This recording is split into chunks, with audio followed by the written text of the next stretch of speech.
Those are trippy, and I have no idea what they're gonna mean, so let's just jump into it half an hour later. Let's go! Also, because the rain is loud as fuck. Seriously. Alright. Hold on. Reposition. Reposition. Make sure. Yep. Armrest locked out so it shouldn't snap in the mic. There we go. That one too for good measure. Alright. The body wasn't there. The police didn't arrest me because of that, but I didn't know whether to feel happy about it. Just like Satoko had said, I failed to kill her uncle. The body wasn't there, so I was forced to conclude as much. No matter what strange natural disaster, coincidence, or miracle it might have implied. Side note, I also just remembered that we talked to the coach at the hospital and confessed all this, and he basically pretended to be on her side about it, but also tried to sedate us and be like, okay, I think he's going crazy.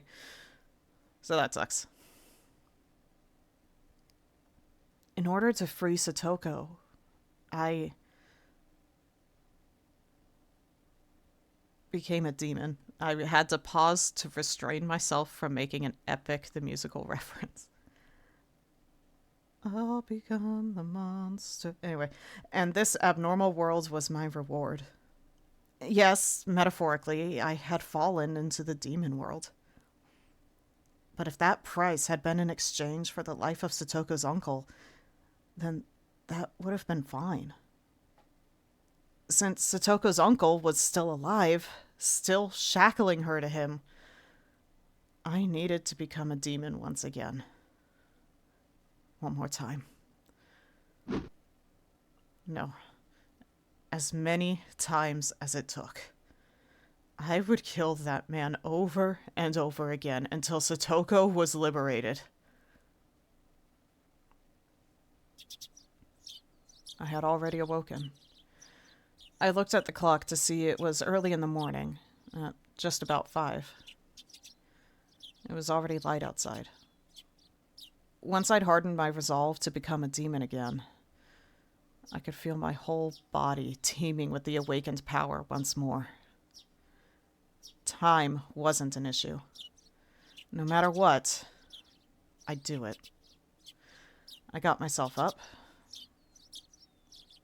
The exhaustion from the past 2 days was completely swept away, and I didn't even feel sleepy anymore either. I slowly rose and made sure my body was moving like I wanted it to. I could feel blood flowing through each and every one of my fingers. As I got dressed, I let my mind wander, and had a strange thought. These 2 days, while I've said it was for Satoko's sake, the only thing on my mind has been killing. I've said it was for Satoko, but while actually carrying out the act, I had completely forgotten about Satoko, albeit only temporarily. Maybe initially it was for Satoko's sake. But now I was just a demon, killing for the sake of killing. And as a result, I'd sunk into a world fit for such a demon. Maybe it was the same for Satoshi. He resolved himself to kill his aunt to save Satoko, became a demon, then disappeared from the sunlit Hinamizawa, vanishing into the demon world. Which meant that, after all was said and done, I had met the same fate as him. Or is it supposed to be I'd meet? Either way. I tried to avoid making the same mistake, but it happened anyway. So yeah, I'd met. Got it. Which meant that maybe Satoshi was here. Satoshi had come to this world a year before me, so he would be here somewhere. Then, surprised, I stopped walking. There was the second set of footsteps I'd grown so used to hearing.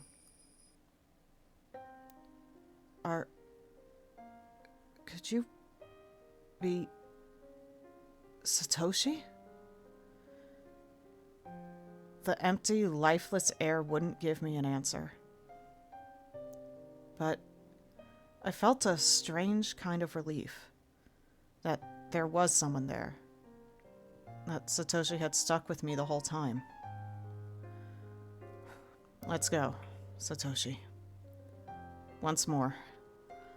This time, we will set Satoko free for sure. Patience and Ocean also say hi now. Hello, Patience and Ocean. I quietly slipped out of the house so my parents wouldn't notice. If they caught me now when I'd been out way too late for 2 days now, they'd give me a really angry talking to.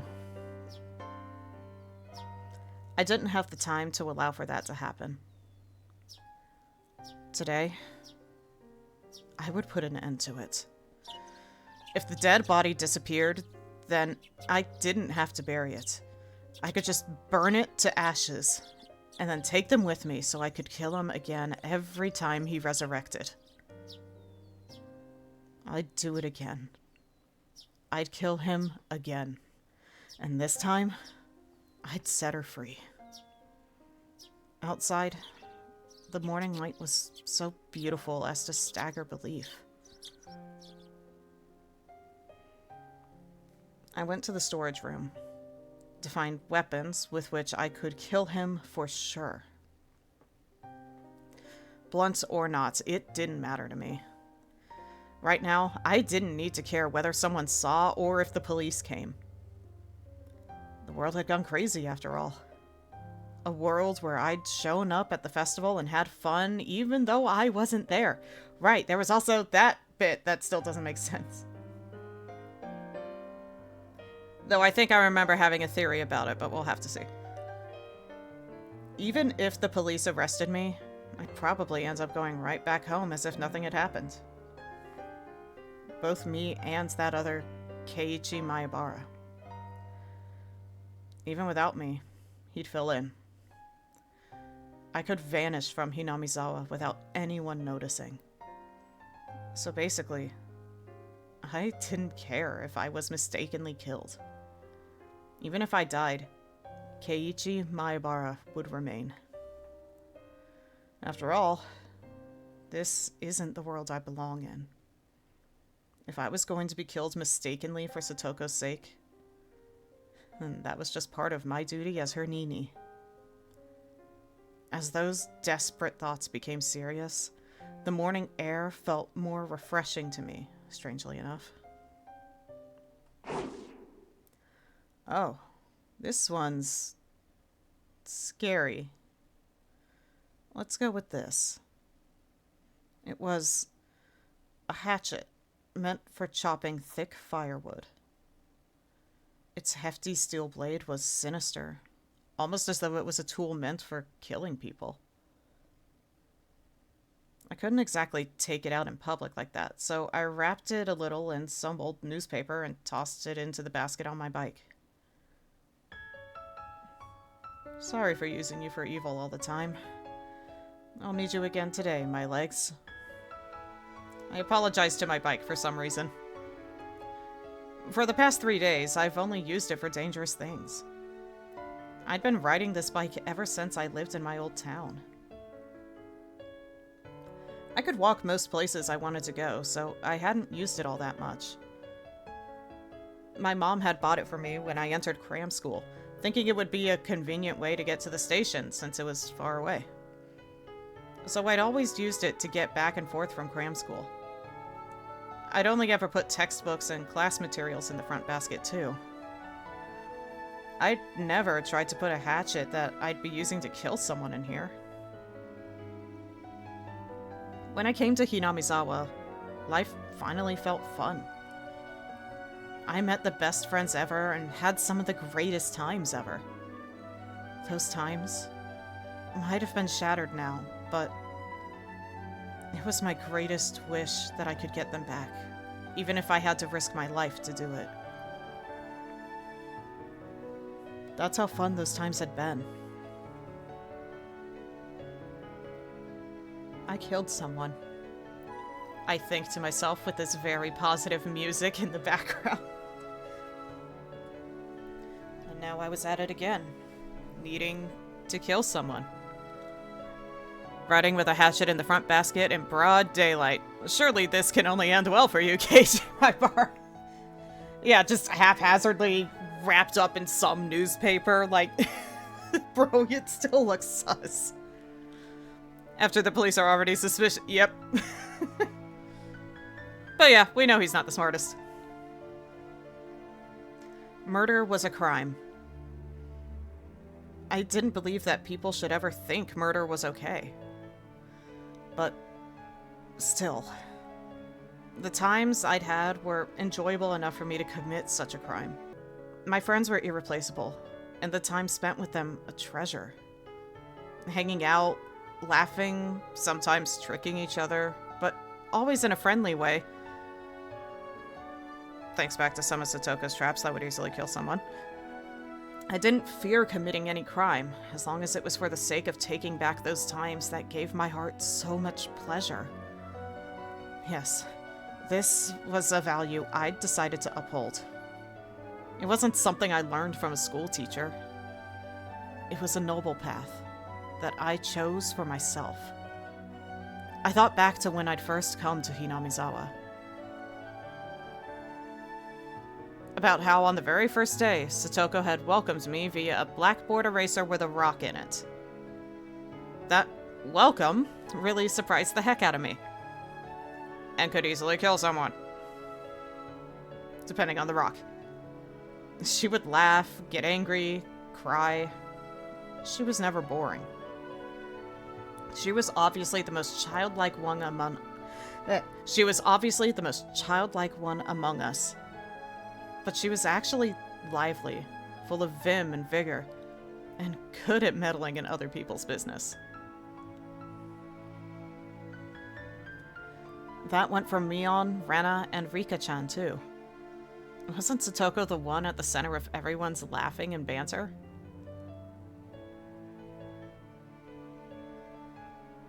On the bright side, the concussion wouldn't make much difference for him. True.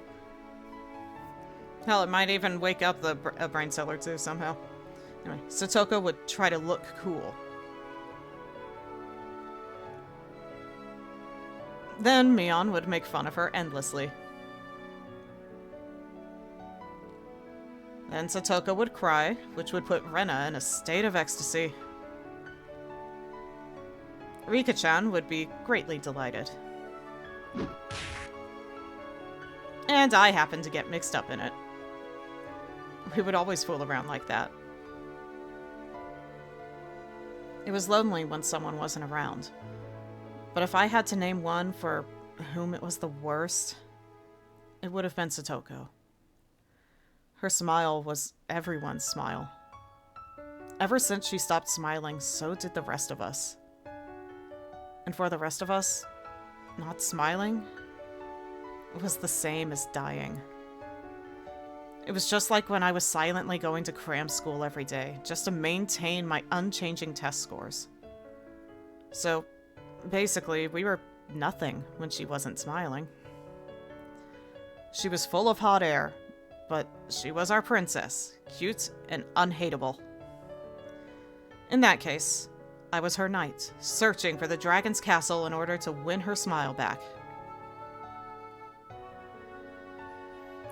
Knights, of course, use swords. Well, some do. The awesome two-handed kinds. See, I was picturing a sword with a shield, so see, there's a difference here. I'm probably the only knight in the history of the world to be taking someone out with a thick, rusty hatchet. I don't know about that, man. Then I saw an old person on the ridge of a field waving to me.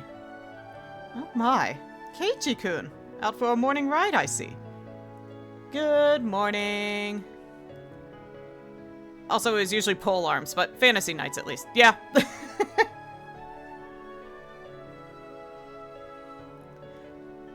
A point is, it's usually more than, like, they don't have to be restricted to just swords.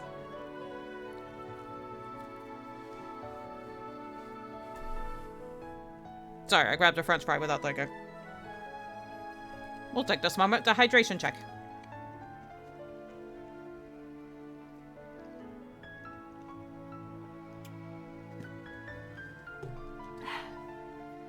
Yum. I reflexively waved back in a refreshing way. Should I really have been feeling so happy, waving like that? Satoko's house would be right past this road, going beyond the rice paddies. Yeah, let's cut out the sweet music. Let's lock the fuck in. The cicadas had woken up too, and the next thing I knew, I was the audience to their daily chorus. Until the invention of firearms, warfare was mostly just a more complex way to hit someone with a rock and or stab them with a pointy stick, right? And then someone was like, what if, boom, that you can hold?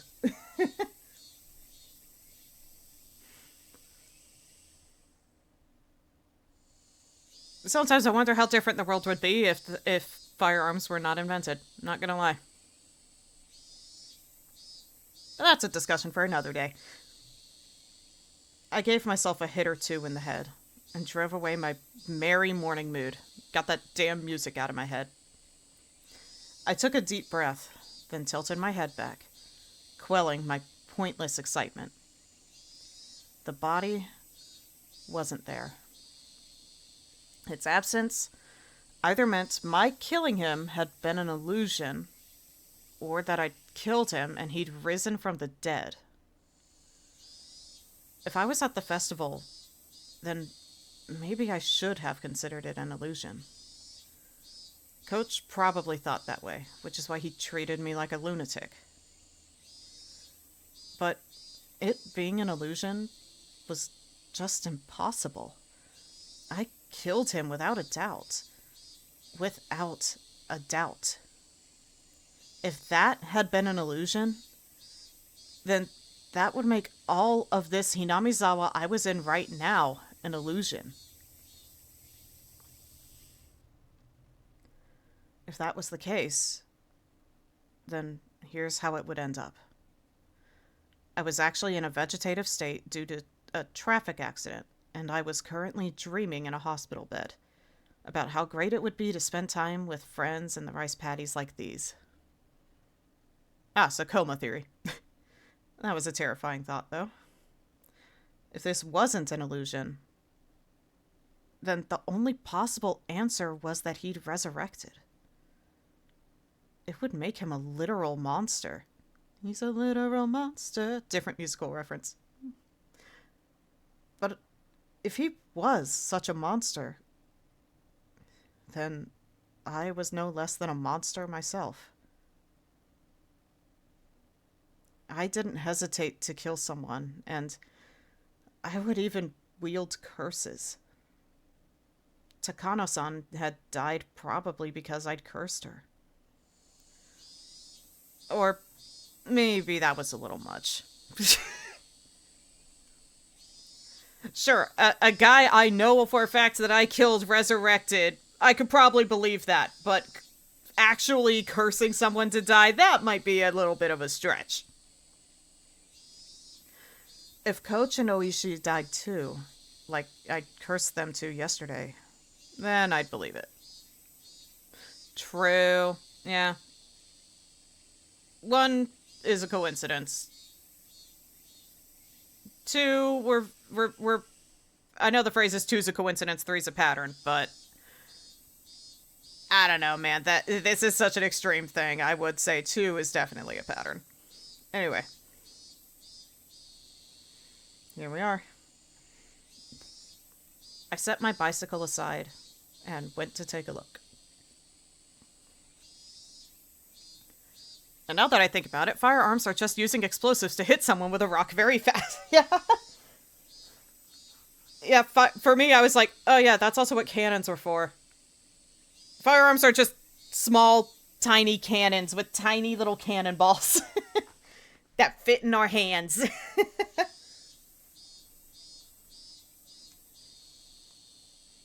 And then before that, I think we had slings. I mean, some people still use slings, but anyway.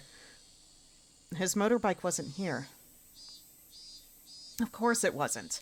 I sent it down to hell that night, throwing it into the Onigafuchi swamp. Or maybe, just like how the corpse wasn't here, maybe the motorbike didn't get thrown into the swamp either? That's a good point. That's a good point. The fact his bike wasn't here might have been because he had gone to town and hadn't come back. Not necessarily because I'd thrown it into the swamp. But also, since that's supposedly a bottomless swamp, it's going to be, like, near impossible to, verify this. With how weird this town is, I would not, like, question if it truly is bottomless or not. I wouldn't want to fuck around and find out that.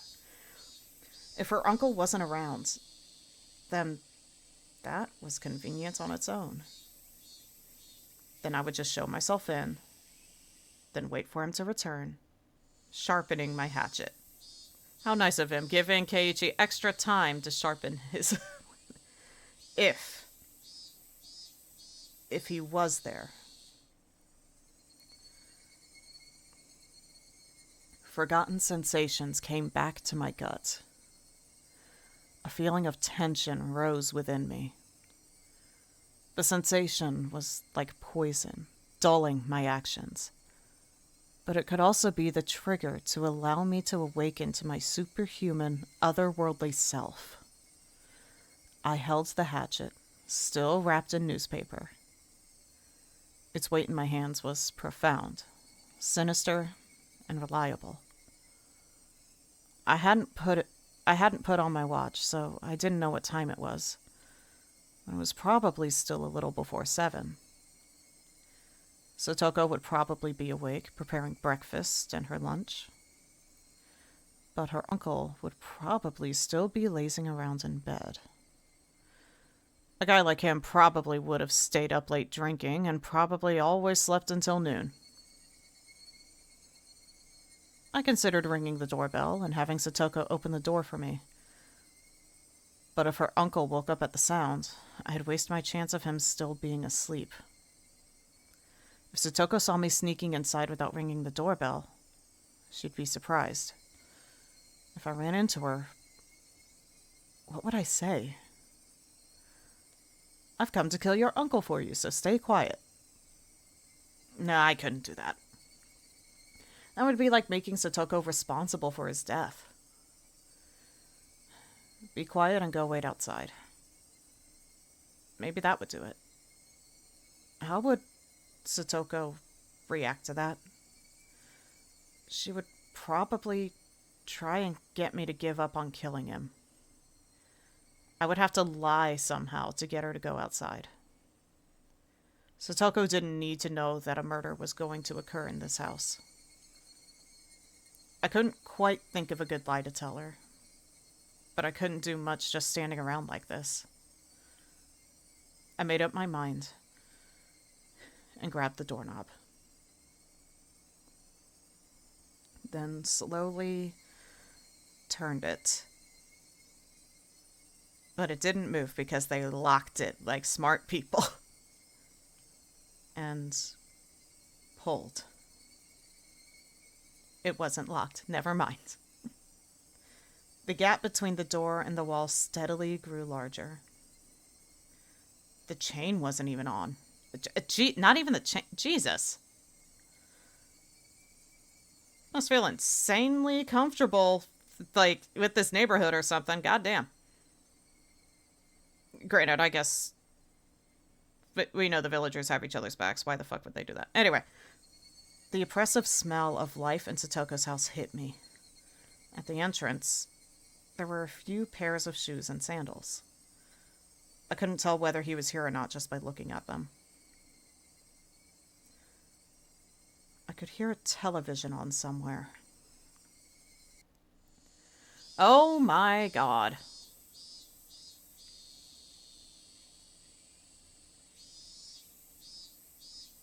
And I thought my room looked like a mess. The television was in the messy dining room. That's the dining room?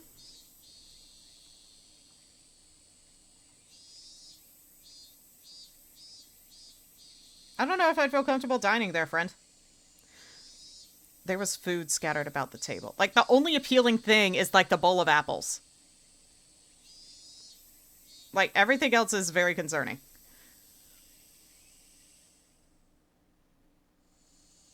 Probably a feast for the roaches. Yeah, all the more reason I'm, like, tensing up at the thought. Goddamn. Ugh. There was food scattered about the table, giving an impression decidedly different from a happy family's mealtime. Meals were for eating food while thanking the person for making it. Meaning whatever occurred in this dining room wasn't a meal. Nobody in sight. No sign of anyone either. But with the television on, he must have been close. It could have also been Satoko who turned it on, you never know. Could he have anticipated my coming and be hiding, waiting for me? The tension I felt was so thick, so tight, that I thought it would choke me. The newspaper wrapping the hatchet's thick blade didn't hamper its power at all. I'm tilting my head, questioning, but anyway. As a blunt weapon, sure, but I don't know.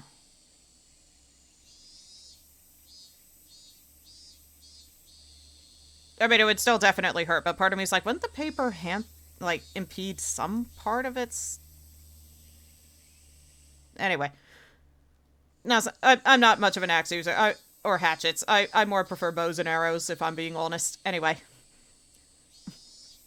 Gage never quite learned how sharp objects work. Yeah. I tightened my grip on it.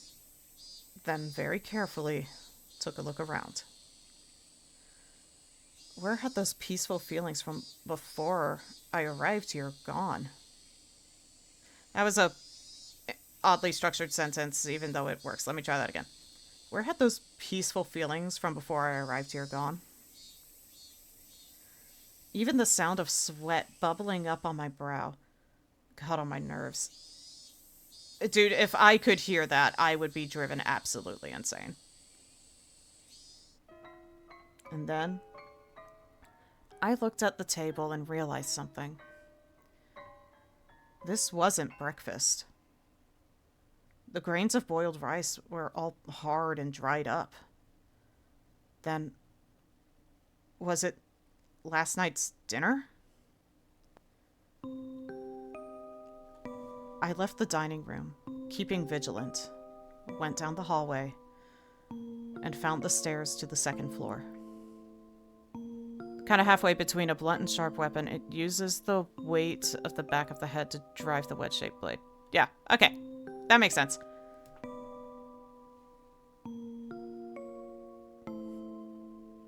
When that man was playing with his friends, he looked out of a second-story window. It was highly possible that room was his own, and that he slept there. I tiptoed up the edges of the stairs, quietly climbing, without making a sound. I couldn't hear any kind of snoring. I didn't hear anything up there. I went through a few rooms, slowly and quietly opening the paper doors, checking inside. But I still couldn't find anyone around. To search more efficiently, I got down on the floor and pressed my ear right up. Sorry, I think I said door. To search more efficiently, I got down on the floor and pressed my ear right up to it. I could hear the television in the dining room and A low hum, perhaps of boiling water. It was then that I started to harbor some feelings of suspicion. This house wasn't right. It seemed like people had been here since the TV was on, but it wasn't normal for nobody to be around this early in the morning. It'd probably be like getting smacked with a thick paperback book. It'd leave a bruise and not much more. Yeah, that's what I was thinking. Even if he said the blade wasn't that sharp, like it was probably dull and rusted, it's like, I would still get the paper out of the way. Maybe at the very least you could try to get him some tetanus. To this fictional character. Anyway. I silently descended the stairs and went back into the dining room. I looked at the food scattered about. Completely dried up rice. An overturned bowl of miso soup. The package for a side dish bought at the supermarket. I could tell Satoko had definitely been the one who made this. The food was far from Mion's perfection or Rena's gentleness, but it was sincere. Judging by how she cooked for me at my house, and from the type and amount of side dishes, I deduced the meal was from last night. The numbers stamped into the food package read 830620.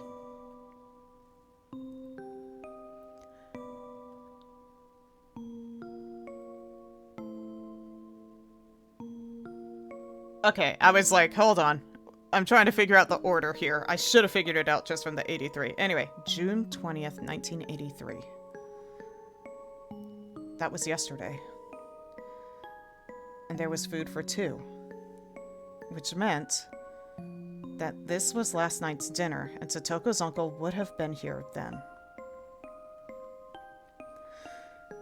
Stop it, Keiichi. Don't even think about saying the word impossible again. Anyway, her uncle was here last night. That much was the truth. He had found fault with Satoko's food, thrown the bowl of miso soup, and flung the rest everywhere. I guess he's not afraid of roaches, but Jesus Christ, bro. Hidden deep within my feelings of calm and composure was lit a flame of anger and a curse. Should I have ever shown this man any mercy?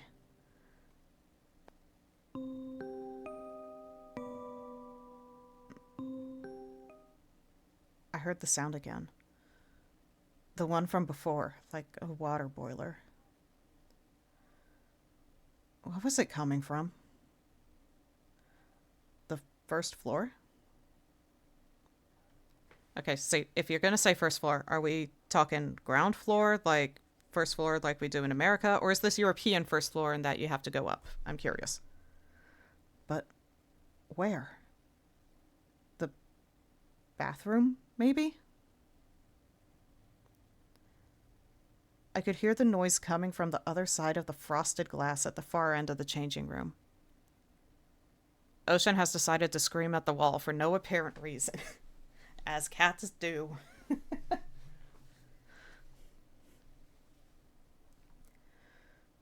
It had to have been the sound of the water boiler for the bath.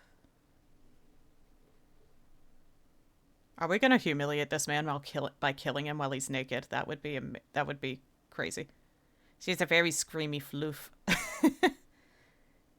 Screamy Ocean.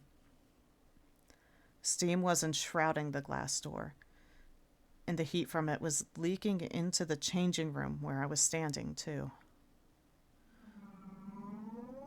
My misgivings deepened.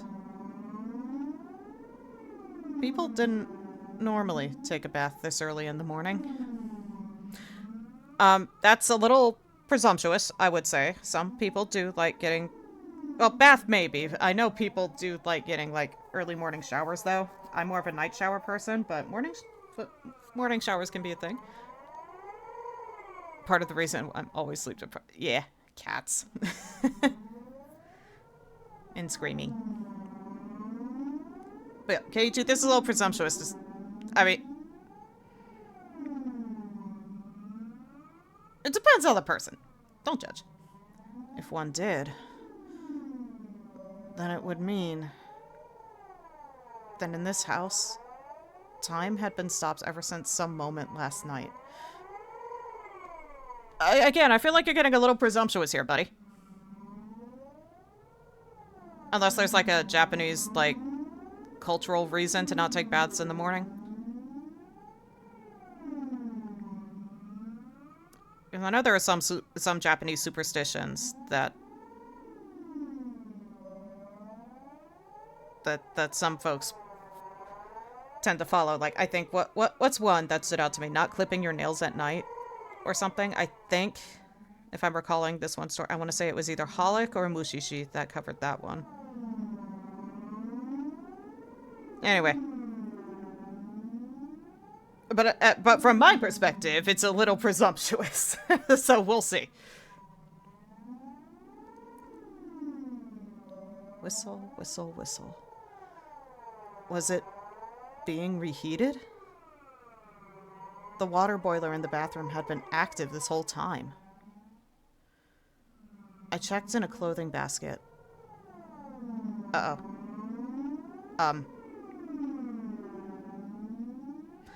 I don't like the implication, and saw Satoko's familiar uniform stuffed in it. The uniform had stains and dried rice stuck to it. Certainly not something she could wear today. Oh god. It was probably from the miso soup at the dinner table yesterday. I looked hard at the frosted glass, but I couldn't see anything through all the steam. And then,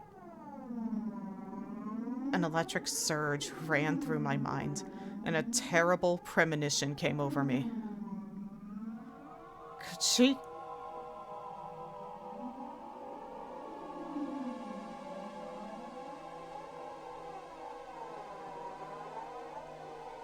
She couldn't possibly have been in there since last night. That would be impossible, which I told myself to stop saying. I can never pass out on time when I... Actually, I'm trying to say it like that for... It's all good. If you do pass out, there's no worries about it. Okay? Just take care of yourself and listen to your body if it says you need to rest. We're gonna be here a long time.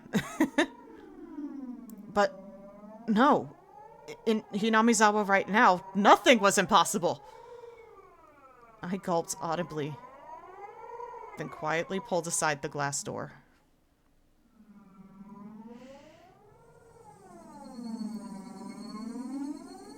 Trying to fix my sleep schedule. Can't. I know the feel. Only 8:30. Jeez. Yeah, I know the feel, though.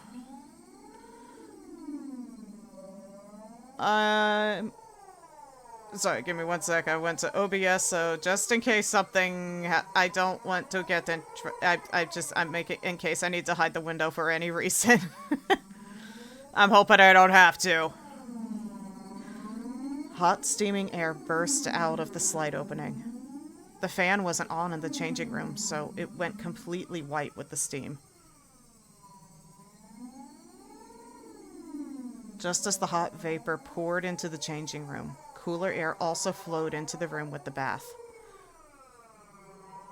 I will say, as somebody who's actually gotten, like, hot showers in rooms with poor ventilation, I don't do that, because you could potentially pass out from the hot steam. Just too much of it. Like, I did actually collapse to a floor once. Like, it's not good. I was okay when that happened, by the way. Just, I was more embarrassed than anything. Let's see, cooler air also flowed into the room with the bath. And I just heard, due to being hit by that air, a very weak moan. That was all I needed to know who it was. Satoko?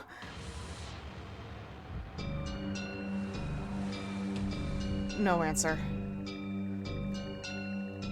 Satoko was in the bathtub, surrounded by a thick layer of rising steam. The top half of her body was leaning over the edge of the tub, and she was passed out. Probably from, like, the heat that I mentioned.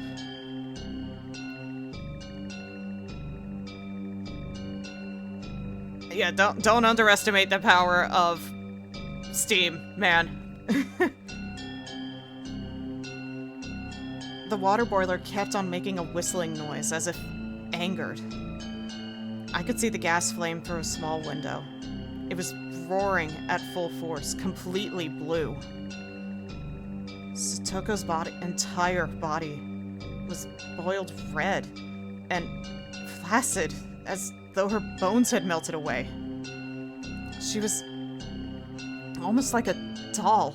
She laid there unconscious. Not in the shower, thankfully, afterwards. Oh gosh, yeah, I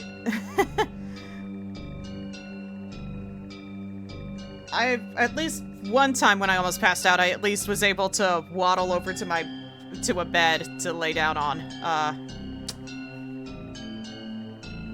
The one time I did actually collapse, though, it was on a wooden floor in front of a friend, so, because I was staying at their house, and I was like, I just need to get cool air, and I was a moment too late, and that's why I was embarrassed. Yeah, anyway, be careful. If you like long hot showers, make sure wherever you're showering has good ventilation. And if you start feeling lightheaded, stop. It's scary. And then I would have that, but I'm just thinking about times when I've almost passed out. I'm gonna focus on the story, though. I wasn't sure how many seconds passed as I stared in complete bafflement. I came back to my senses and promptly shut off the boiler.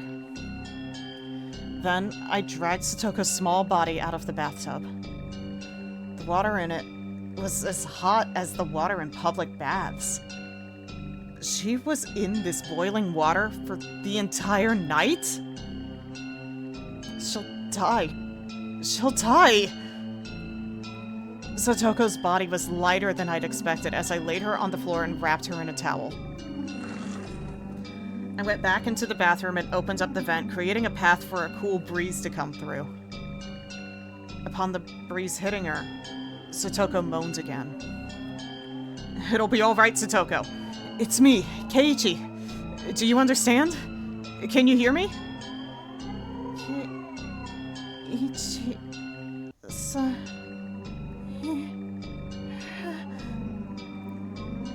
Satoko recognized me and muttered a response, but I couldn't really tell what she was saying.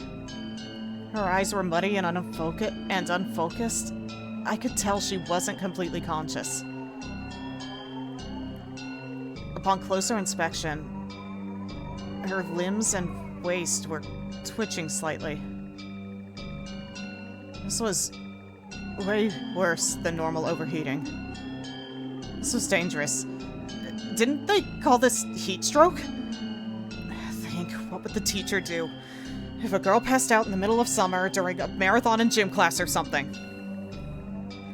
I turned the water faucet in the kitchen all the way and soaked a towel in it. I then took the cold towel and pressed it to Satoko's forehead.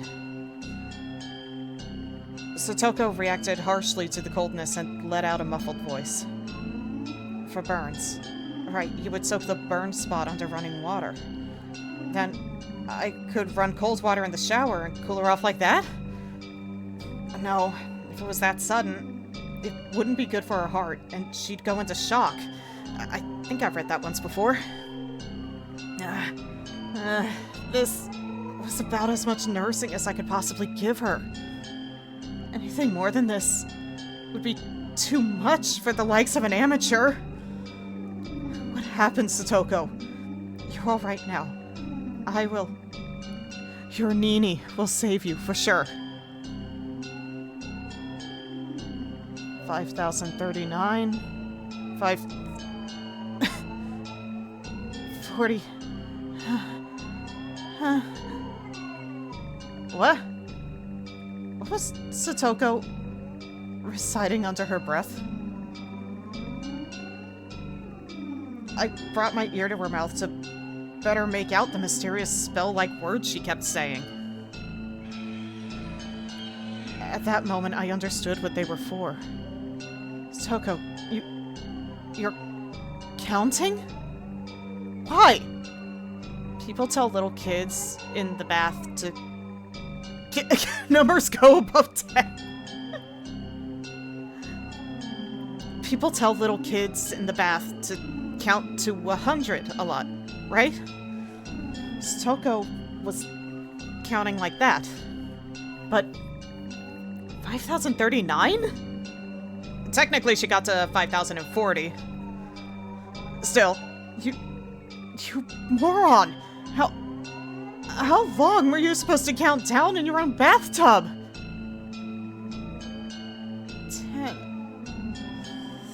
Oh. KG, we gotta go murder this guy, like, right now.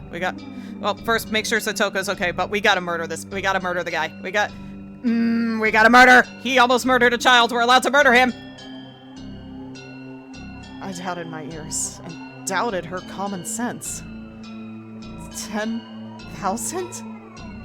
You're a freaking idiot! What kind of dumbass can count to 10,000? There's no way you could do that! You'd boil to death before you got that far! Why were you... Yeah, I think the answer was obvious, but thank you for the confirmation. My uncle...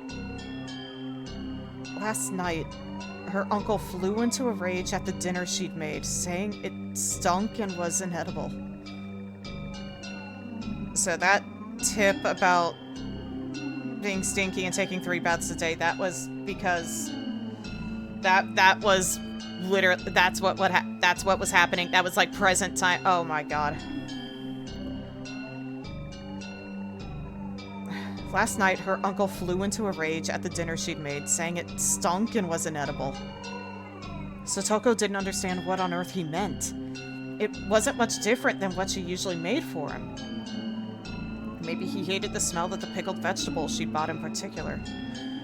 Her uncle then decided the stink was originating from Satoko and shouted at her that she never ever took baths. And then he put Satoko in the boiling water and told her not to come out until she counted to... I'll kill you! Yeah, I would snap too, man. I snapped and exploded. Raising the newspaper-wrapped hatchet, I stampeded through the house. I searched for anything. Traces, signs, smells, vibrations, heartbeats. With a war cry, I raced up the stairs with such force I could have stomped a hole through them.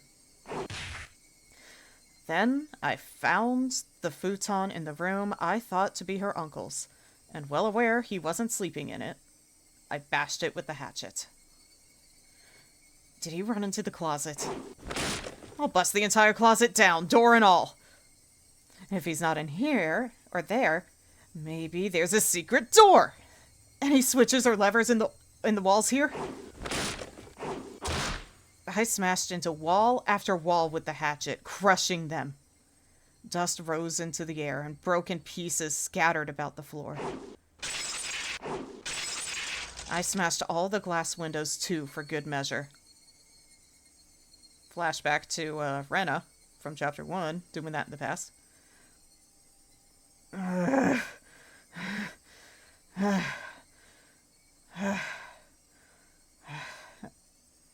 After I destroyed everything beyond recognition in her uncle's room, my reason finally kicked in and suppressed my emotions.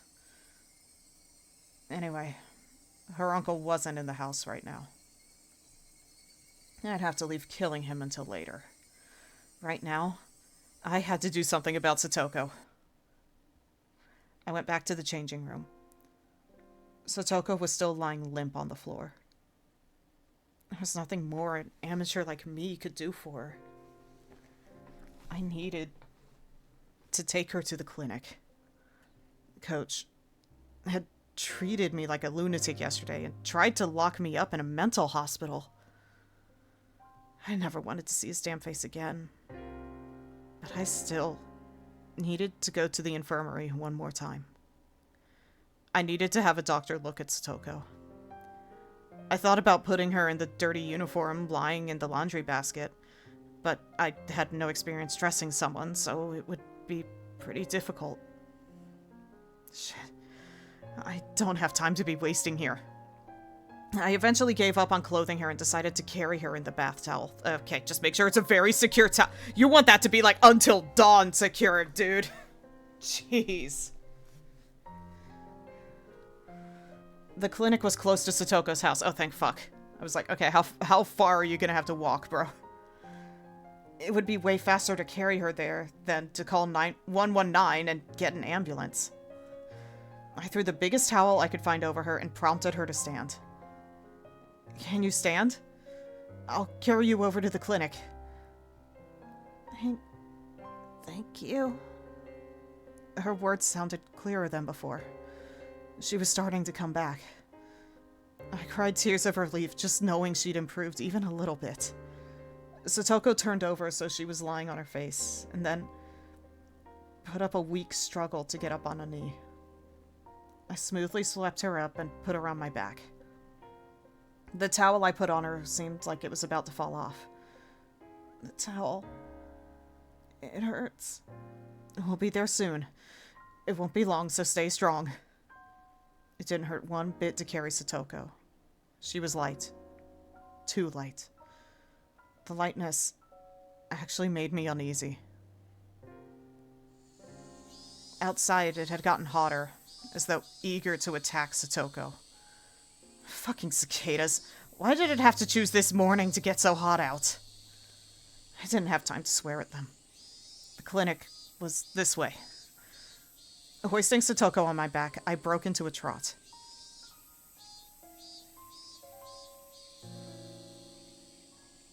I will say I'm thankful there were no visuals for us there. I was very concerned. Oh my god. Okay.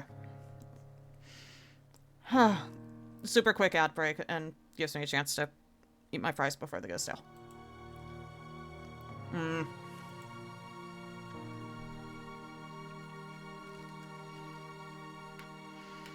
Okay, we got the serious music going. Which is good. This do feel like a race.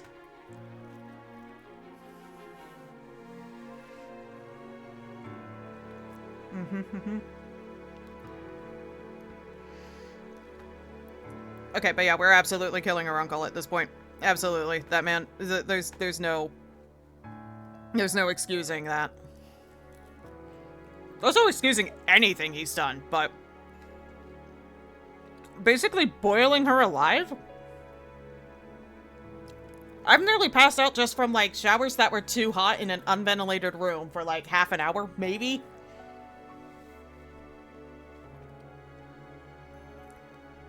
And she was there for hours on end? Like, Jesus Christ.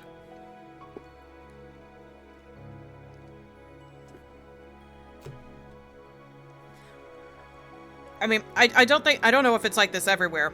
Probably not, since they had a water heater going on, but at least here, at a certain point, the hot water runs out, so it'll be cold, so that might help a little bit, but yeah, no. Satoko's uncle gotta die for realsies.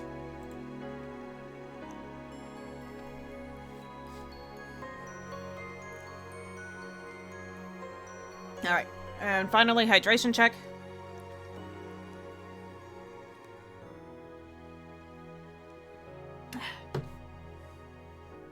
Alright.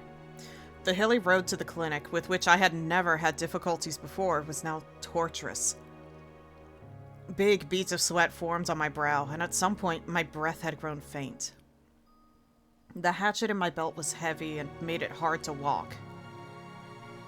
I considered leaving it, but I couldn't let it go. At least not while Satoko's uncle was still breathing. The signboard for the Irie clinic came into sight. But I quickly noticed something was odd, so I stopped. Several red revolving lights were flashing at the clinic. 3 police cars were parked in the parking lot with their lights on. There didn't need to be much else to inform me something had happened.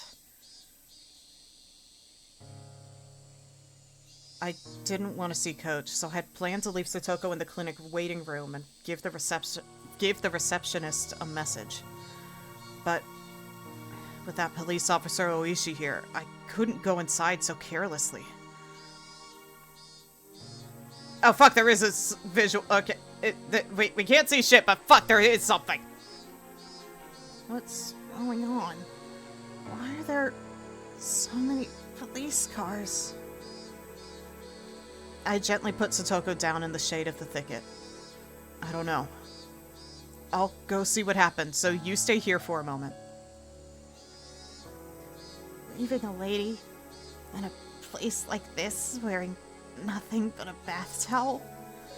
Simply unforgivable. At least you still have your humor right now, girl, but if you can still fire off those insults, you'll be fine. I'll be right back, I added, getting to my feet. Cautious of my surroundings, I hid myself behind a car and got closer to the officers grouped at the clinic's entrance. I overheard an officer wearing a necktie, probably their leader. I don't know why, but just thinking of, like, you see a police officer with a necktie and you're like, ah yes, the leader. I don't know why that sounds funny to me, but anyway. And a white-robed doctor having a discussion about something. The doctor didn't seem to be Coach. It was one of those who Coach told to make the tea yesterday. So you were the first one to find it, since you were on morning duty. So then, what did it look like? He was sitting on the sofa in the head office. Oh no. He looked like he was taking a nap. Was it... What? There was a jug and an empty bottle of sleep medication on his desk, so you immediately thought he had tried to commit suicide with it. I always feel cautious saying that, considering that word, and, like, yeah. Anyway. Wait, so who's saying what? You were the first one to find it since you were on morning duty, so then what did it look like? Hold on, let me see. Officer wearing a necktie and a white-robed doctor having a discussion.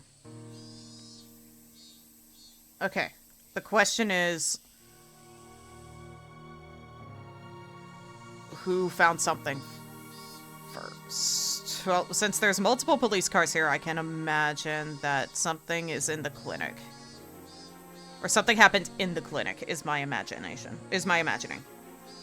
But alternatively, depending on who's saying what, it could be that, like, a police escort to bring someone to the clinic because something happened at the police office.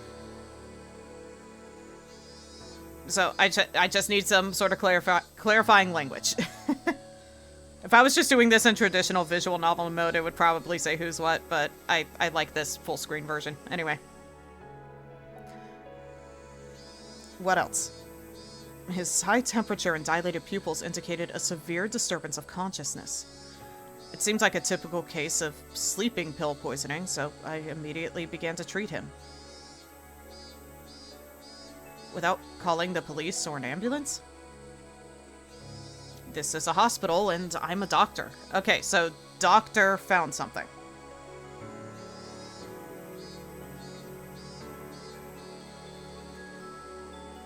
Okay, so my guess now is that something happened with Irie, because what else? What else would it possibly be right now? Since his life was in danger, it's my job to treat him at once. Yes, I understand. Okay, what else? His breathing was in disarray, so I put him on a respirator. I also administered breathing stimulants. It had no effect, so I prepared a medical ventilator and... Right. So, in other words, you did what you could, but it wasn't enough. That's it, right? You reported this as soon as he died? Yes. It was very unfortunate that we were unable to save him. Just then, a radio in one of the police cars started to buzz, producing a broken mechanical voice. This is HQ, this is HQ. Komiyama-san, can you hear me? Over. Hello, this is Komiyama. We've come up with something. It looks like he committed suicide with sleeping pills. No notes or anything. Suicide? What the heck were they talking about? Someone had committed suicide at the clinic. But who? My guess would be the guy who owns the clinic, because who else would be there after hours for the morning crew to find?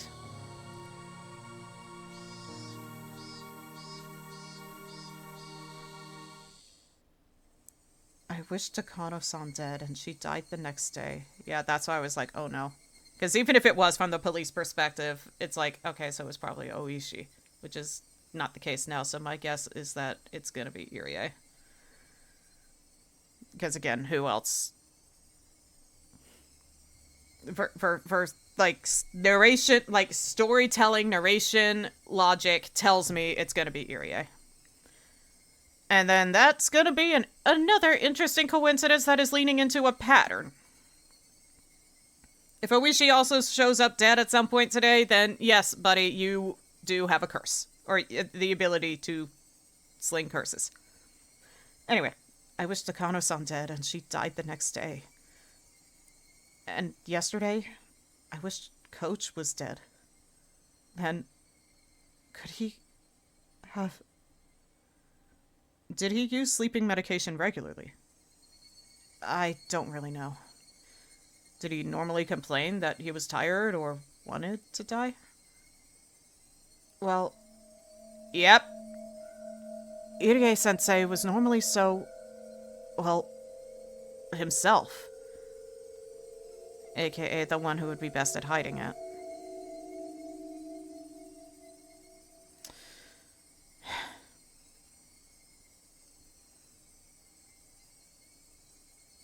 I mean, I don't want to go too deep into it, but just think of Robin Williams.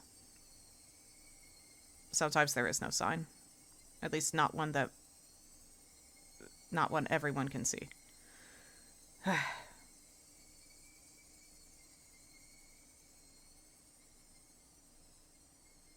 So, heavy subject matter. If you're looking for a sign, here it is, because I am tearing up right now just thinking about it. Here's your sign to not do it.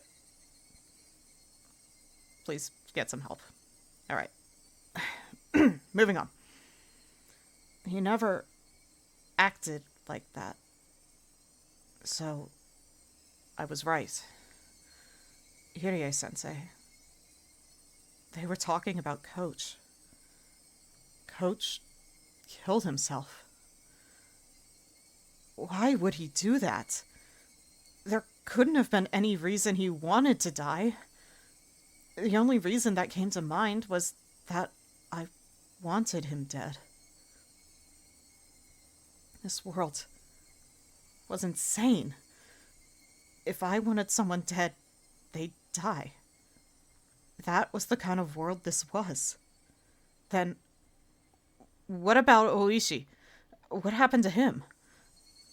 If people really died because I wanted them to, then something should have happened to him too. Keiji slowly turning into Kira. All he's missing is a notebook. I've sent you backup. The chief wants you to leave the rest to them and get back to searching for Oishi's car. Uh-huh.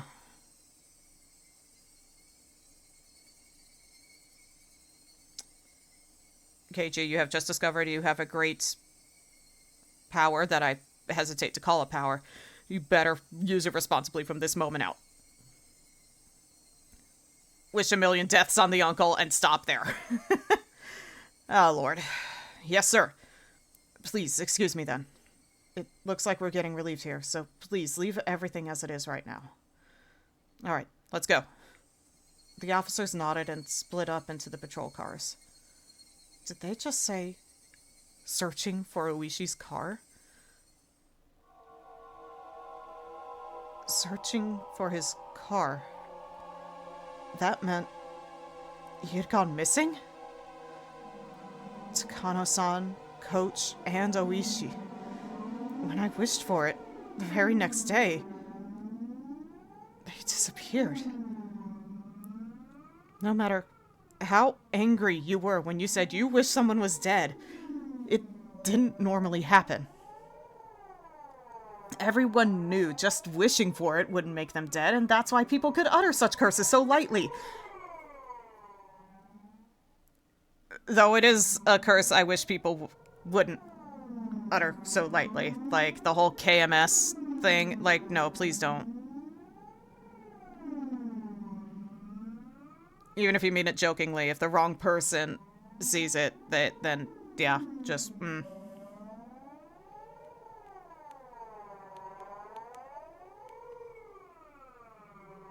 Wait, I said KMS, I meant KYS. Even still, I also try not to do the KMS thing, so... Or, like, wordplay or jokes or anything like that. Like, no. Life's too important to say things like that lightly. To yourself or others. Anyway. But the curses I uttered were being granted. At the time, I hadn't even been walking, and yet... Tap. I heard a footstep.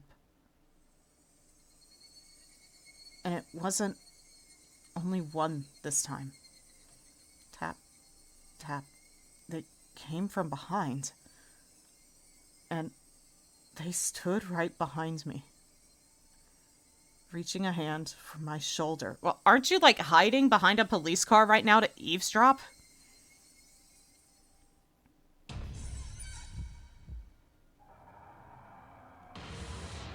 Why the horror music with her? Unless they're trying to jump scare people. Because I'm like, right now, I'm like, girl, what are you doing over here? Nick, you're in a towel. Would you mind telling me what's going on? Ah! Satoko? Don't scare me like that. I'm the scared one here. I'd prefer it if you didn't shout so suddenly. It was Satoko. Her eyes were still unstable, unfocused, but she seemed able to at least walk on her own now. She looked far better now compared to her earlier exhausted state. How do you feel?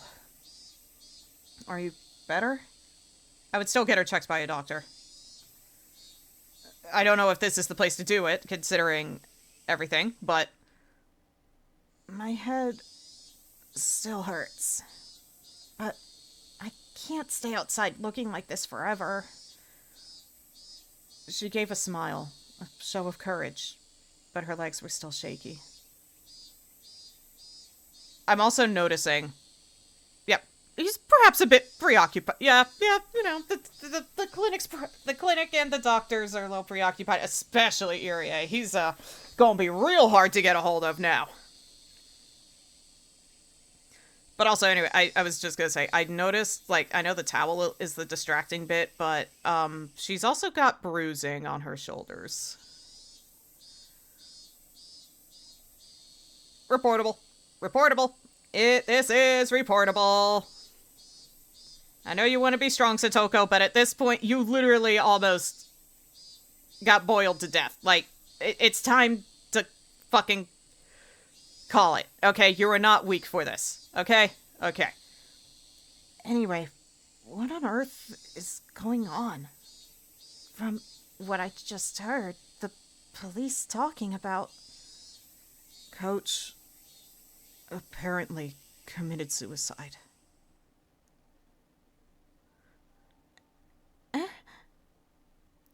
Satoko was at a loss for words.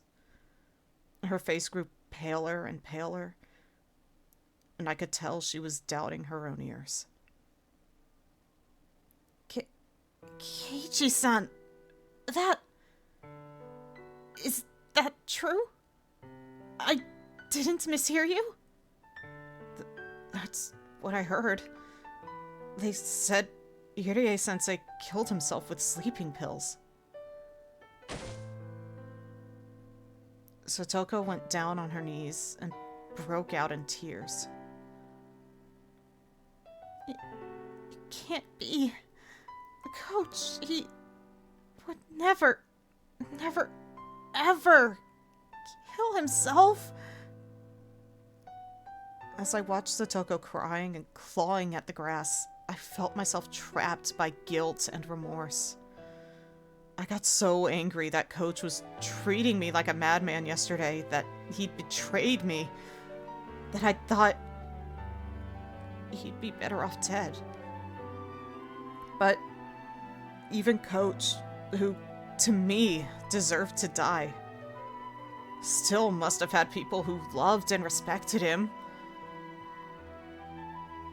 I'm gonna need a huge section of the internet to just read this part of the story right now. This right here, like, even if you mean it like, I've already said it, even if you mean it jokingly, it's not something I feel people should utter lightly. So, and this would be the reason why. Life isn't something you should just treat lightly like this. Like, there's no joking about it. Anyway. Like Satoko here. In my selfish, egotistical anger, I wished for his death, and it was granted. And now Satoko was crying hysterically as a result. The guilt tore at my heart. I worked myself up to murder for Satoko's sake. I decided I wanted Satoko to be happy. But was that really all it took? Murder meant taking someone's life. It meant making everyone attached to that person sad. I like how my brain just went, except Satoko's uncle, because nobody likes that guy. In fact, the world would be better off without him. And, like, again, in this fictional scenario, I am not justifying murder, but I will be very happy if Satoko's uncle dies soon. How about that? How about we phrase it like that? But, I think Satoko's uncle is also the exception to this rule. Like, it doesn't seem like he has anyone that really cares about him. Even his so-called friends could probably just move on without him. Especially if they're willing to just sit aside and allow Satoko's abuse to happen.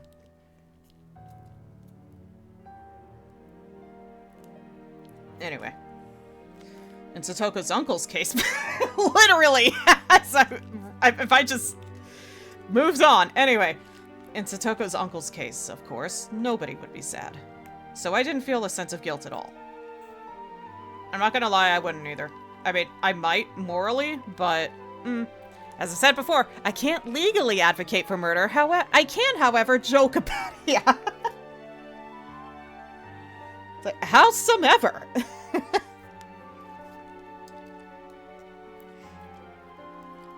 Let's see. And yeah, in Satoko's uncle's case, of course, nobody would be sad. So I didn't feel a sense of guilt at all. Back in the zone. But Coach's death was different. I had wanted to make Satoko happy, and that had resulted in me inflicting a deep sadness upon her, hadn't it? But Coach killed himself. It wasn't my...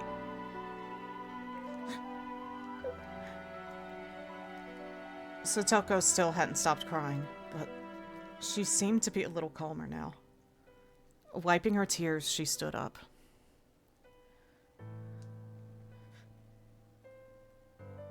I'm still not fully thrilled about this, but... Anyway. There's just a certain subsection of the internet that I know. I need not say any further, but I'm sorry. And the only thing I could think of to say to her was an apology. Why are you apologizing? Well, yesterday I got into a fight with Coach, and I thought that I wanted him to die. I wanted it so he really... Satoko looked at me dubiously for a few moments.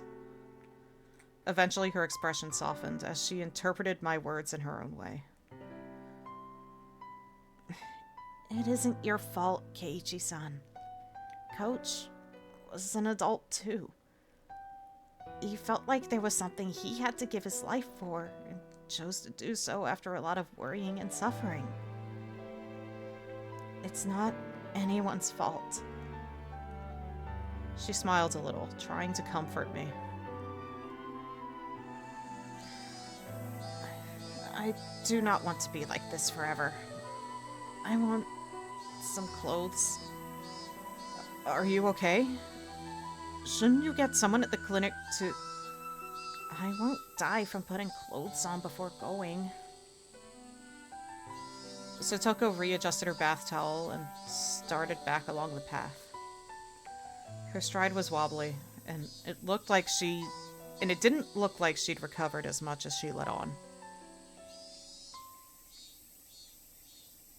At first, Satoko tried to go back home, but it was the time of the morning when people were going to school and to work, so after seeing people walking around, she thought better of it.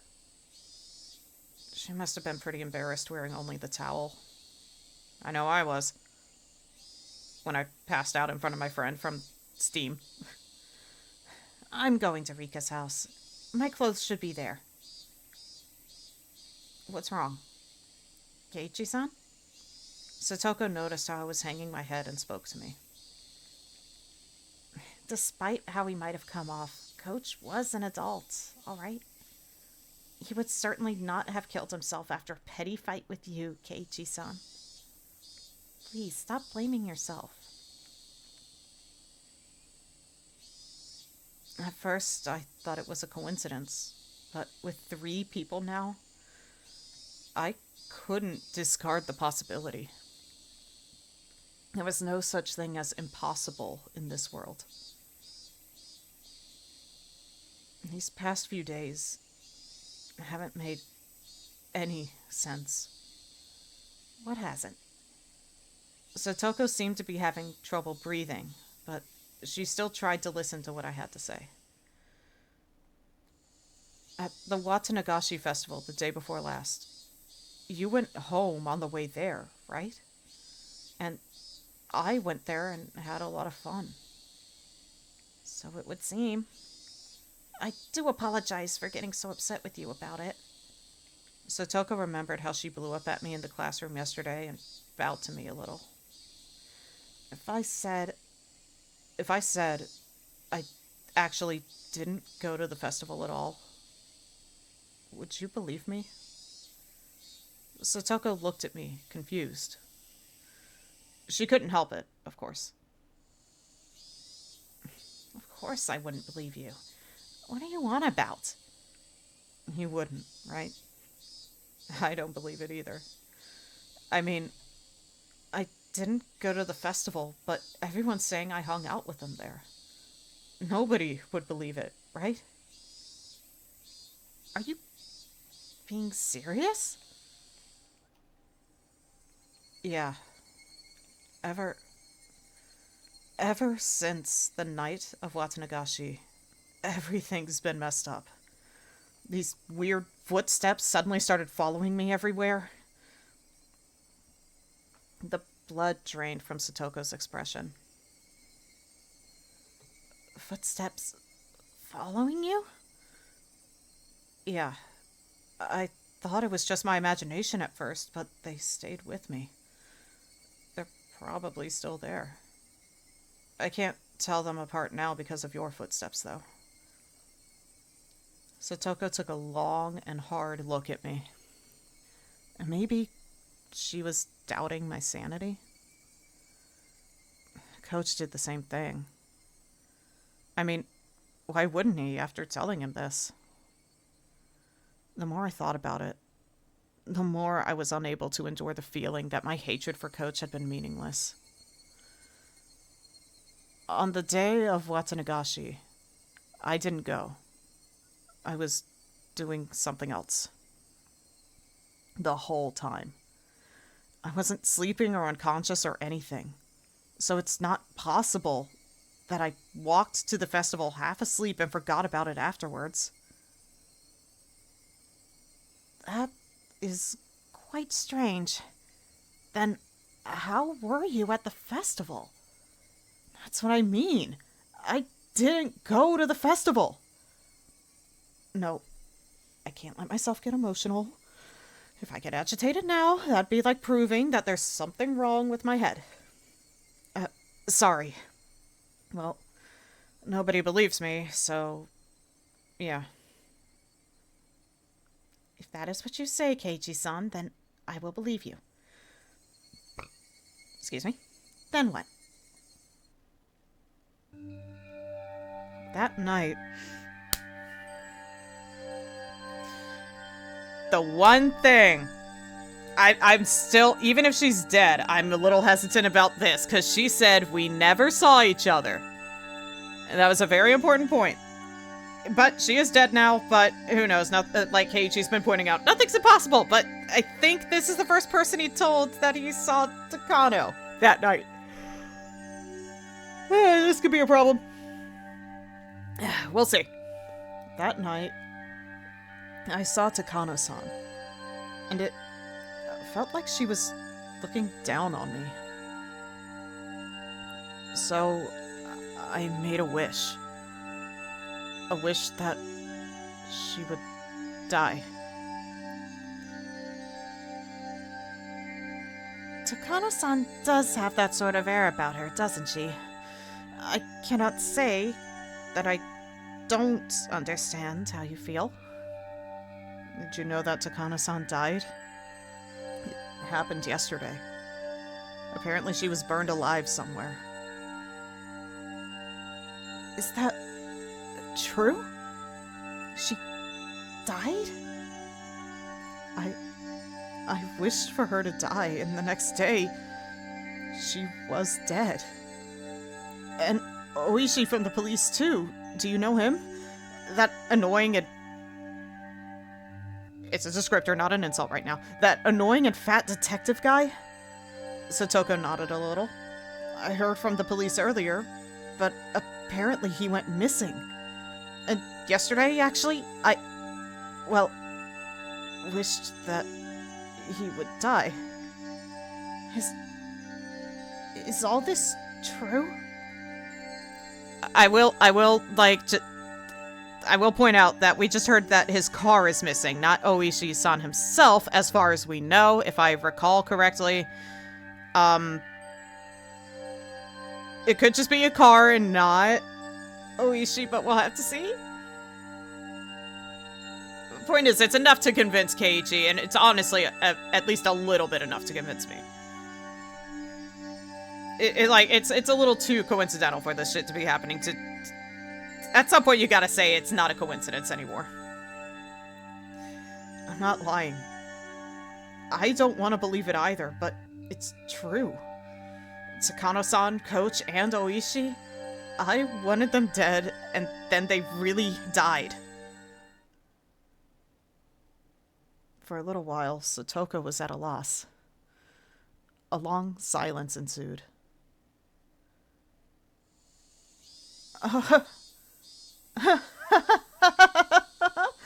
What a scary story. I should be sure not to get on your bad side, Keiichi-san. And that's not all. There's something even stranger. Do we want to discuss this one right now, buddy? Presumably he was on patrol, so he'd be in the car unless something happened. He had to report. True. True.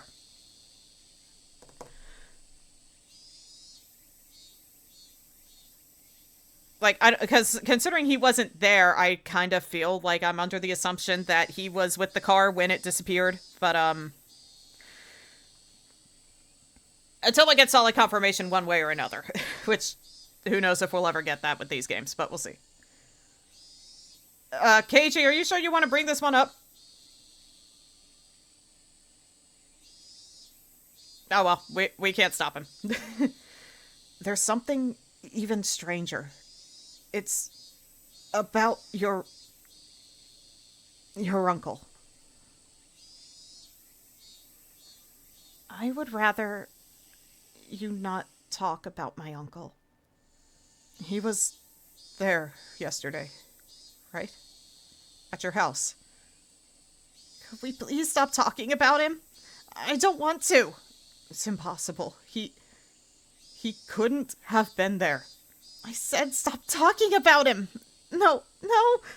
That man couldn't have been there after the night of Tatarigoroshi. Because I... No! No more, please. No more about that man. Ocean sneezed and nearly flung herself off the couch. I almost wish there was a video of it. Poor Ocean.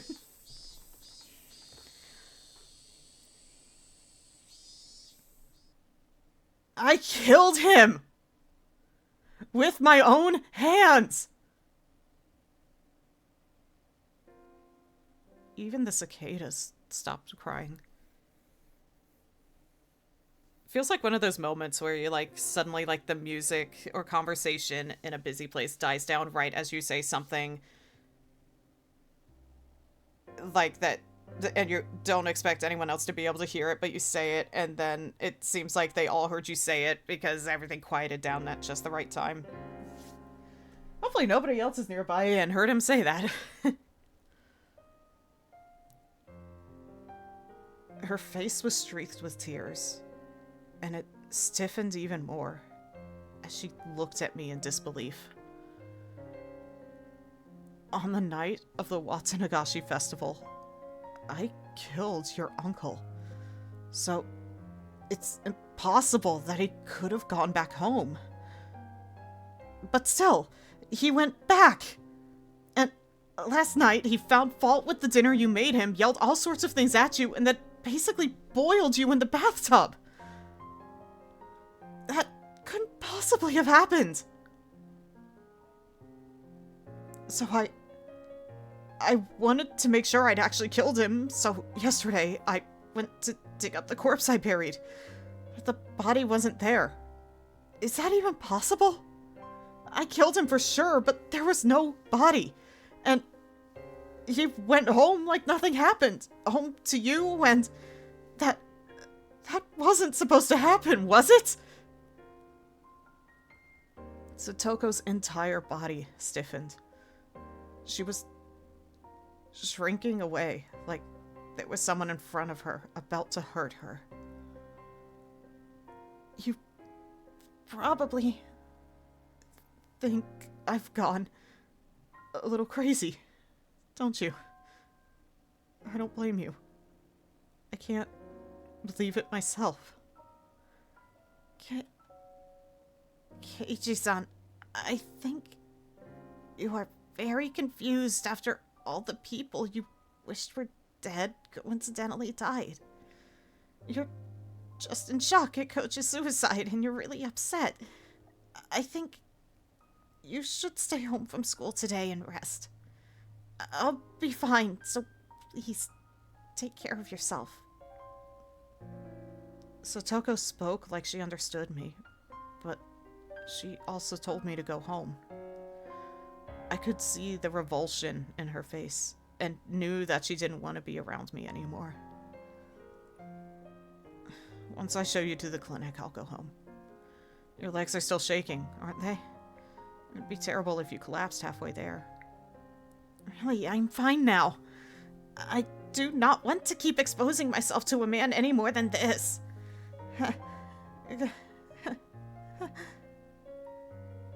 She wobbled up the shrine steps, looking like she was about to fall. I immediately ran up to her and helped her stay on her feet. But then Satoko promptly jumped away from me. That outright rejection hurt a lot. Once she got to the top of the stairs, her breathing was ragged, and she wasn't even looking at me. I mean, you did just tell her that you killed a man, and then people you wished were dead also happened to die, whether coincidence or not. If I were in her shoes, I'd also be very concerned. Like, even picturing my brother saying that, I would be very concerned. And my brother is, like, super, like, we tight. At this point, I was being ignored. No, it was more like she didn't want to have anything to do with me. It really was a feeling of rejection. Well, also you are walking around while carrying the hatchet. So, you're telling somebody that you seem to have ties to the ending of lives and you're carrying around a weapon.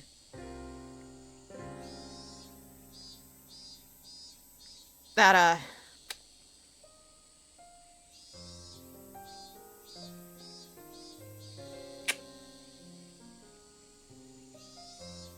yeah, I think you might, you may not have wanted to mention the uncle thing. I'm just saying. She was probably a little unsettled by the odd coincidences, and then it was like, oh my fucking god, he crazy. Anyway. And that hurt my heart more than any blade could have. This was the path I chose for her sake. To be treated like this at the end of it all was just so saddening. Don't be naive, Keiichi Maibara. You never wanted to be repaid in the first place. You didn't do it so that Satoko would thank you. You did it so Satoko would be happy. And that was what led to this ending. Rika-chan's house was a disaster prevention storehouse used by the town council. If you went past it, a little further through the shrine grounds, you'd apparently reach the back of the assembly hall. Satoko was heading there, walking quickly, the gravel under her feet crunching as she went. Ow, her feetsies. Did she want to get there as soon as possible, or did she want to run away? I couldn't tell. And then I heard the vigorous sound of wings flapping. I turned around and saw a crow. Friend. I hadn't seen many crows since coming to Hinamizawa. I saw them a lot in my old town, though. On garbage day, they'd flock out... On garbage day, they'd flock to trash collection points, peck through the bags with their beaks, drag out the contents, and have a feast. As I was remembering that, I saw a few crows flocking around the shrine's donation box. And I thought how terrible it was for someone to leave a garbage bag in a place like that. Uh-huh.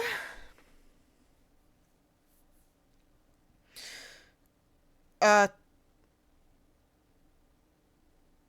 don't like where my brain's going. Forgot to plug in my phone apparently and died while I was getting water. Going to lurk and let my phone charge while I find food. Oh, good. Find that sustenance. The cicadas quieted. Breathing stopped. Thoughts ceased. Even time came to a halt. I ran over to where the crows were flocking. I ran there in order to drive a horrible idea out of my mind. Drive it out of my mind too, buddy, because I think we're on the same wavelength. I definitely hadn't wanted this. There's no way I would ever wish for this, even by mistake. Never mind, I get the feeling this is important. Well, so sustenance, so... We'll see what happens, but also make sure you get your food at some point. This was not... This was not... Oh my fucking god.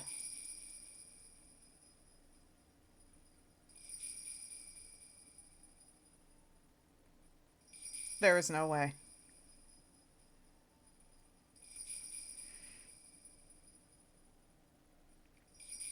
Yeah, he would not jokingly think about this.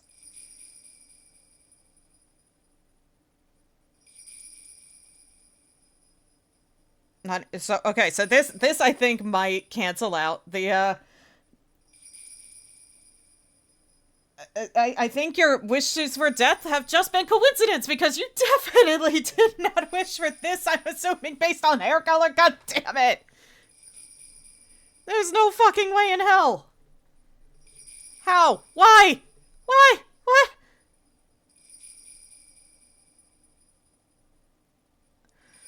When they noticed my vicious approach, the crows all flapped upwards, fleeing into the sky. When the crows' big black bodies flew away, they exposed the garbage bag. What the fuck? Why are her eyes bleeding?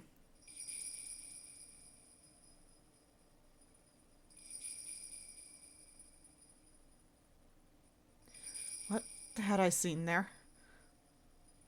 The scream had escaped from my throat before I understood what I was looking at. What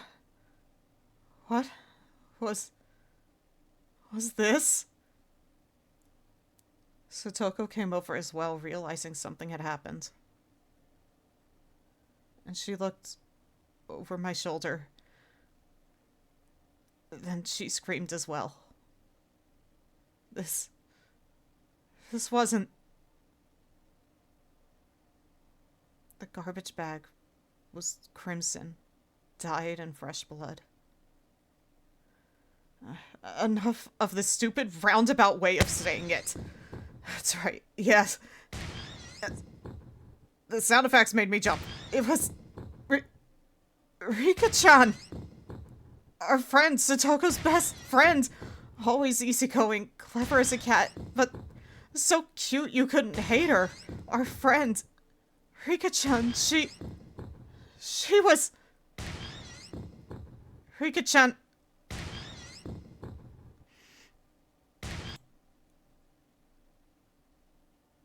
Sir, I muted the audio because that... I think there's a more important thing to notice right now. Yes, she is. Yes, I noticed it. But it's not my leading concern at the moment.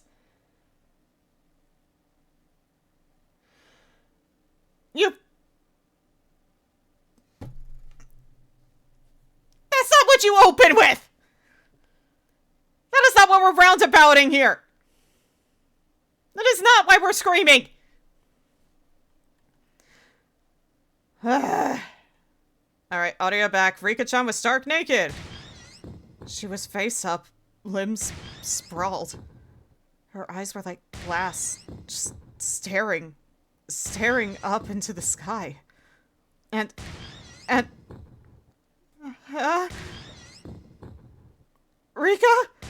Rika! Satoko broke down crying on the spot. And yet, she still couldn't approach her friend's remains. The crows had gotten through the garbage bag and dragged...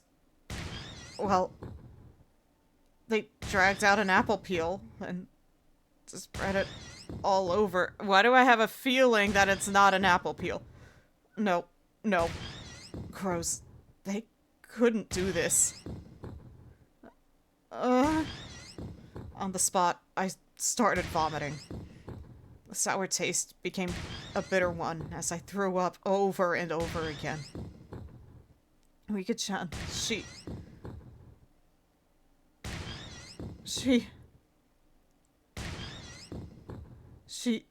I knew it.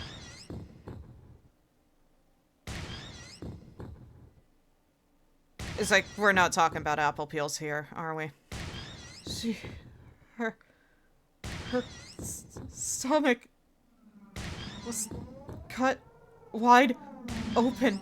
Vertically, completely open. Rika! Gross couldn't have done this. And from her open stomach,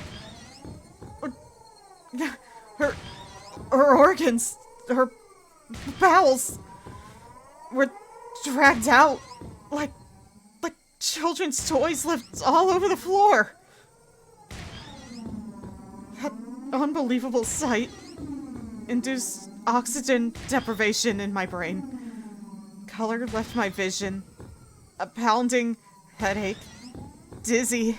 And I wanted to vomit.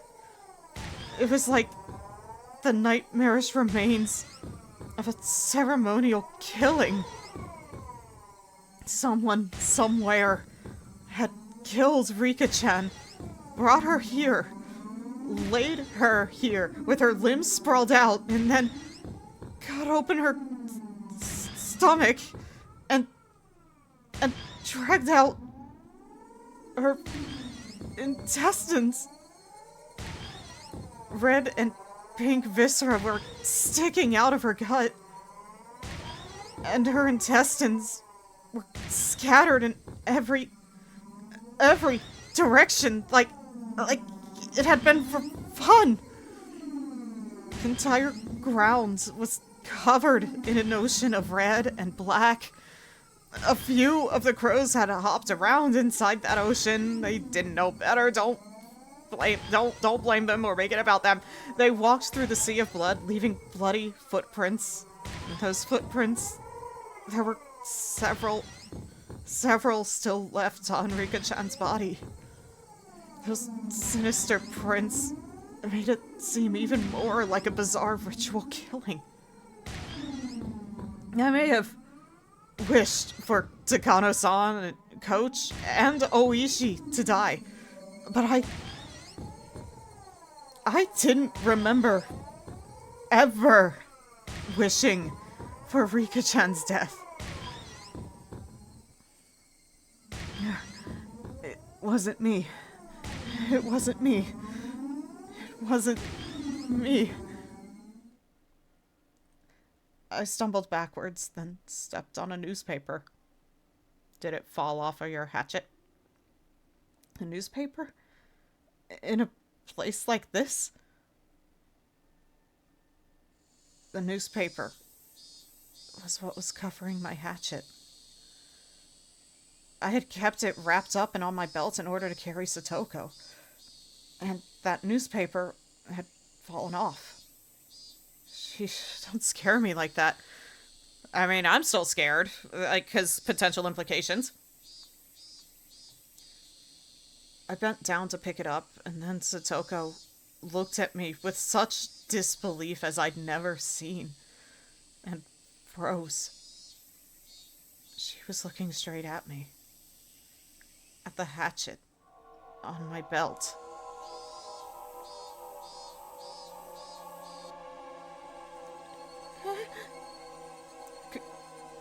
Calm down, Satoko.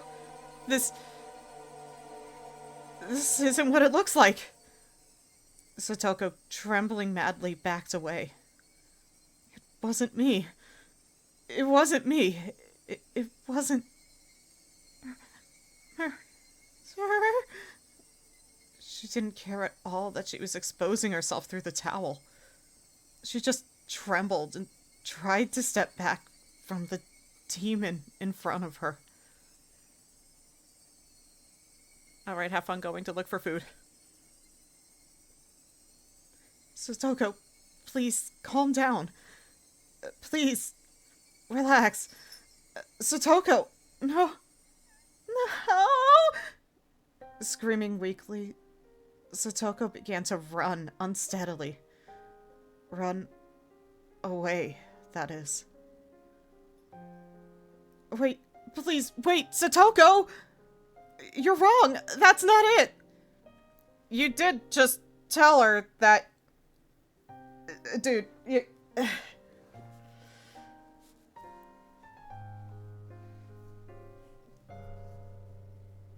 You did tell her that you killed a guy and now you're carrying around a weapon or something that could be used as a weapon. Like, even if she does calm down and think about it logically later, for right now, you just gotta accept the fact that shit looks bad. Then she ran away. It was so weak, so slow. So if I wanted to go after her, I could have caught up. But if I tried to grab Satoko's shoulder or something right now, she might actually go crazy. So I had to follow her and try to clear this up. You killed Takano-san and Coach and Oishi-san, didn't you? You killed my uncle and then you killed Rika! You murderer!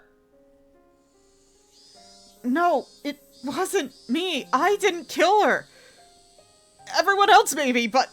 And apparently your uncle I failed to. Also, he was first on the list, not... But... Anyway... What are you saying? You just said it yourself, did you not? You wanted them to die. And then everyone died, didn't they? Well, no. Just wishing that they were dead. That couldn't. You don't even remember what you did, do you? How can I trust a person like you? Didn't your memory of killing them just slip your mind? No, maybe you're only pretending not to remember. Besides, what is that hatchet for? Try explaining that! It's for...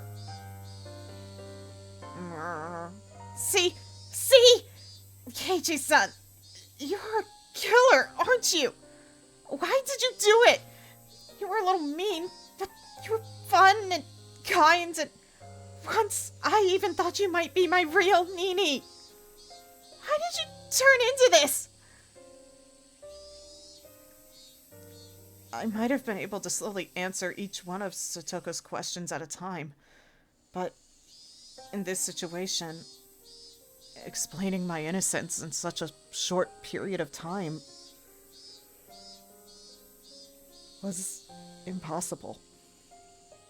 I mean, I didn't even know if I was really innocent anyway.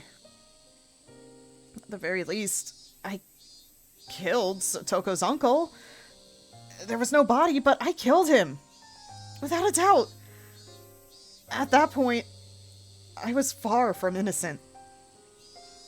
And I wish Takano-san, Coach, and Oishi were dead, and that curse of mine was granted. When I wished for Takano-san to die, I didn't think of it as anything more than a normal thing you'd say to someone you didn't like. This is why we don't take KYS so lightly. But then she actually did die. And I realized that if I wanted people to die, they would. And hoping it would happen again, I cursed Coach and Oishi to the same fate. So, even ignoring Takano-san's death, Coach's and Oishi's were... Apologies. Coach's and Oishi's were completely premeditated crimes. Was I a killer? Just like Satoko said? Was I unable to distinguish between illusion and reality, and turned into a demon without remembering it? Becoming a killer who carried out Oyashiro-sama's curse? No, that couldn't be. It was impossible. Damn it! The very word impossible was impossible in Hinamizawa right now. How many freaking times have I said that word these past 3 days? Satoko had started crying again and was walking unsteadily. Making pizza. Awesome. At first it felt like she was still running, but now it was like she was walking away crying from someone bullying her. Why? Why did things turn out this way? Why? Why? If there was an answer to that, then I wanted to know it too. Why? Why had it turned out like this? After Nini went away, I was lonely for a long time. But then Keiichi-san transferred to our school and everyone was happy again. It was fun again. Every day was beautiful. Tombstone is a good brand of pizza. Thumbs up. Yeah, she was right. Those days were bright and beautiful.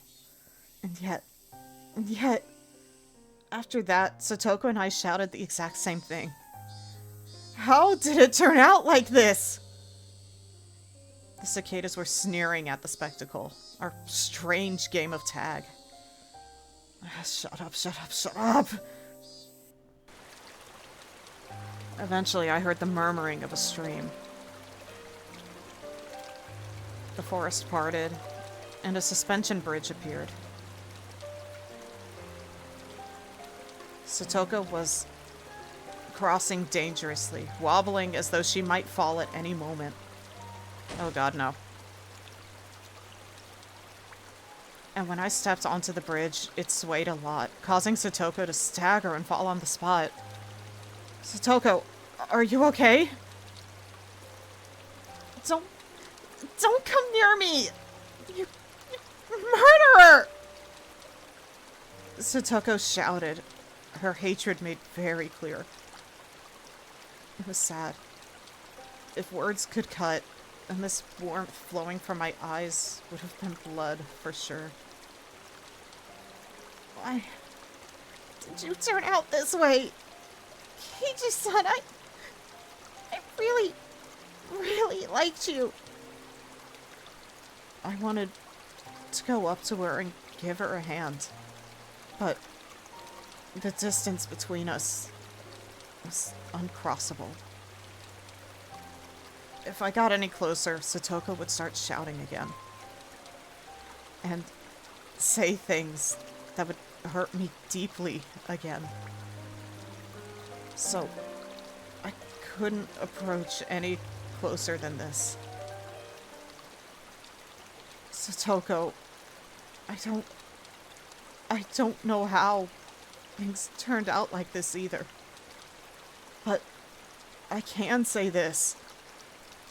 I wasn't the one who killed Rika-chan. At least that is true. Please stop being so absurd! How do you expect me to believe anything someone who can't even rely on his own memories has to say? I tightened my hands into fists. This was mortifying. I wasn't crazy. Hinamizawa was crazy.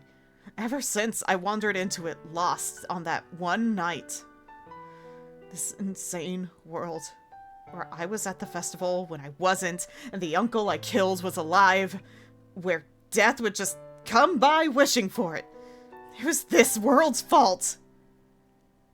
Mion and Rena started acting strangely, like they were possessed by something too, and Coach wouldn't believe anything I had to say. I do just want to add real quick. I just remembered how just him mentioning a second pair of footsteps behind him was enough to get Satoko's attention before and made her face go pale, which means I think that has some sort of meaning. But then we glossed over it talking about, I think I killed these people by wishing for it, so I'm curious to see if that leads to anything while we're thinking about it. Anyway. And even Satoko, who I should have protected, was yelling at me like this. Was the price for killing a man supposed to be this high? I mean, realistically, yes. Was I really going to be forced to stay in such a bitter world? I did the right thing. I mean, at this point, I would argue that, yes, you did. Like, because her uncle really does. The world would be better without him. But I also can't condone murder, so whatever. Anyway. At least, I wanted to. So then, why? I hated it. Every time I asked why, the days Satoko and I enjoyed in peace went so wrong. And Satoko, please believe me. I'm not a murderer. And what is that hatchet for? Can you give a convincing explanation for that? Is the hatchet scaring you? Okay, I'll throw it away. That's what you want, right? Satoko didn't nod, but she seemed to be in agreement with that proposition. I clumsily took the hatchet out of my belt, then dropped it over the side of the bridge into the stream below. This totally won't come back to bite me in the ass anytime soon, considering a dead Rika body, but anyway. There. It's gone. Now, you'll listen to me, right? You think I'll let my guard down just because you got rid of your weapon? Keiichi-san, you're strong. It would be easy for you to strangle me with your bare hands. Like hell I would ever want to kill Satoko. You idiot. Then what should I do? Should I put my hands on my head? Yes, why don't you? Please, put your hands on your head and face the other way. It was a cunning plan, much like the one she used during club activities. Putting my hands on my head and turning away would mean I couldn't attack Satoko very easily. But also then she could get away. It would take you extra time to turn around and chase after her. I immediately acquiesced to her request, since it would make her feel better. Is this alright? Please, listen to what I have to say. Satoko stood up, then carefully approached me from behind. And then, she actually came right up behind me. She was so close, and yet I was so sad that I wasn't allowed to turn around. I sort of think I understand that it isn't your fault, Keiichi-san. Huh? I think probably you've just been possessed by something evil.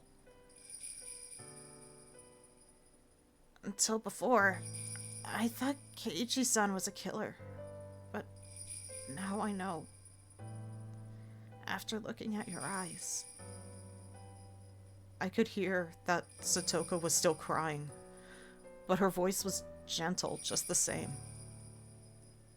Keiichi-san could never kill anyone. Something simply possessed his body and made him do evil things. Was she speaking literally right now? Or was she trying to admonish me? I couldn't tell. Come to think of it, maybe they were possessed, just like Keiichi-san. At the time, I was only thinking I would be killed, so I didn't think about it. What? What are you talking about right now? Why would your life be in danger?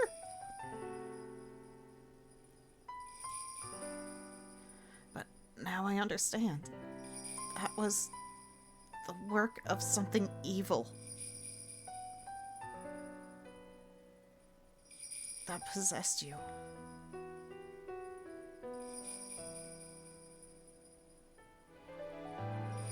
Satoko? What are you... It was less like she was talking to me, and more like she was talking to herself. Like she was confessing at my back. I understand. you know? It isn't like I haven't experienced it myself. Satoko's voice started to become mixed with sobs. Her pained voice tore at my heart. But I didn't know what Satoko was talking about. I climbed to the top of the ritual storehouse once. It was a few years ago.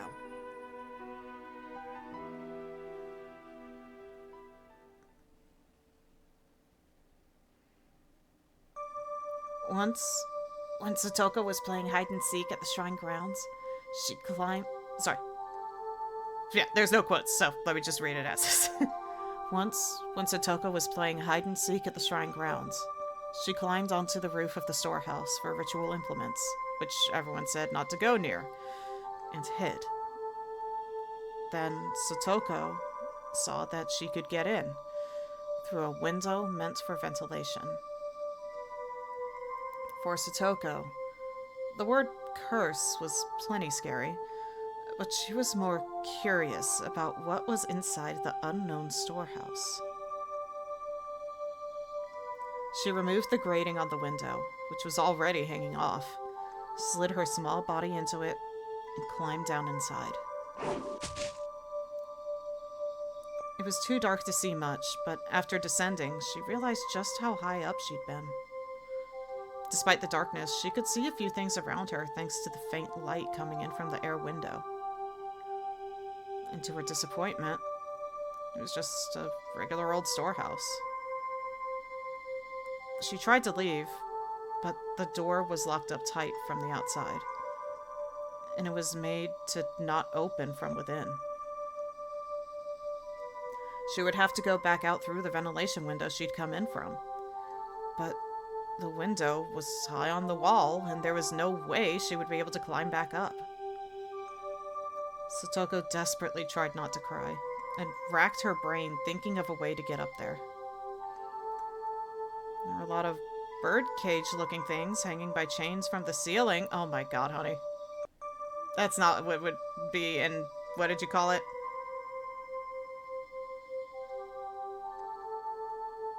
Just a regular old storehouse? I don't think a regular old storehouse would have cages hanging by chains. She took the hanging chains and strung them along the wall. If she climbed up the bundle of chains, she might be able to manage to climb up to the ventilation window. There was nothing else she could do, so she had to try. And try she did. It was dark and creepy, and she didn't want to stay there forever. The more she thought about that, the more she panicked. She climbed the bundle of chains. Satoko could hear the clinks and clangs of everything creaking under her weight. And then, just as her hand reached the window, one of the metal fixtures she'd used to stick the chains on the wall flew off, and the chains all began to pull loudly and furiously every which way. Spurred on by the sounds behind her, she managed to get back onto the roof from the window. Because of the weight of the flailing bundle of chains, the other fixtures broke. And then one of the big bird cages hanging from the ceiling fell to the floor with a huge noise. Under it was an image of Oyashiro-sama, his vessel, and the cage took off one of the arms, then trapped some other implements beneath it. It didn't take very long for her to grow scared of what she'd done. The deafening noise could be heard from the rest of the shrine grounds. A few other children heard it and gathered around. And, of course, Rika was one of them. Then Rika's father, the shrine's priest, with an angry look ran over. And then, as for what happened next, it was painful to remember. The only one who knew where Rika's parents kept the key to the ritual storehouse was Rika. So he scolded her, saying that this happened because Rika pulled a prank and hid me in there. was very angry and menacing. Just looking at him was enough to frighten anyone.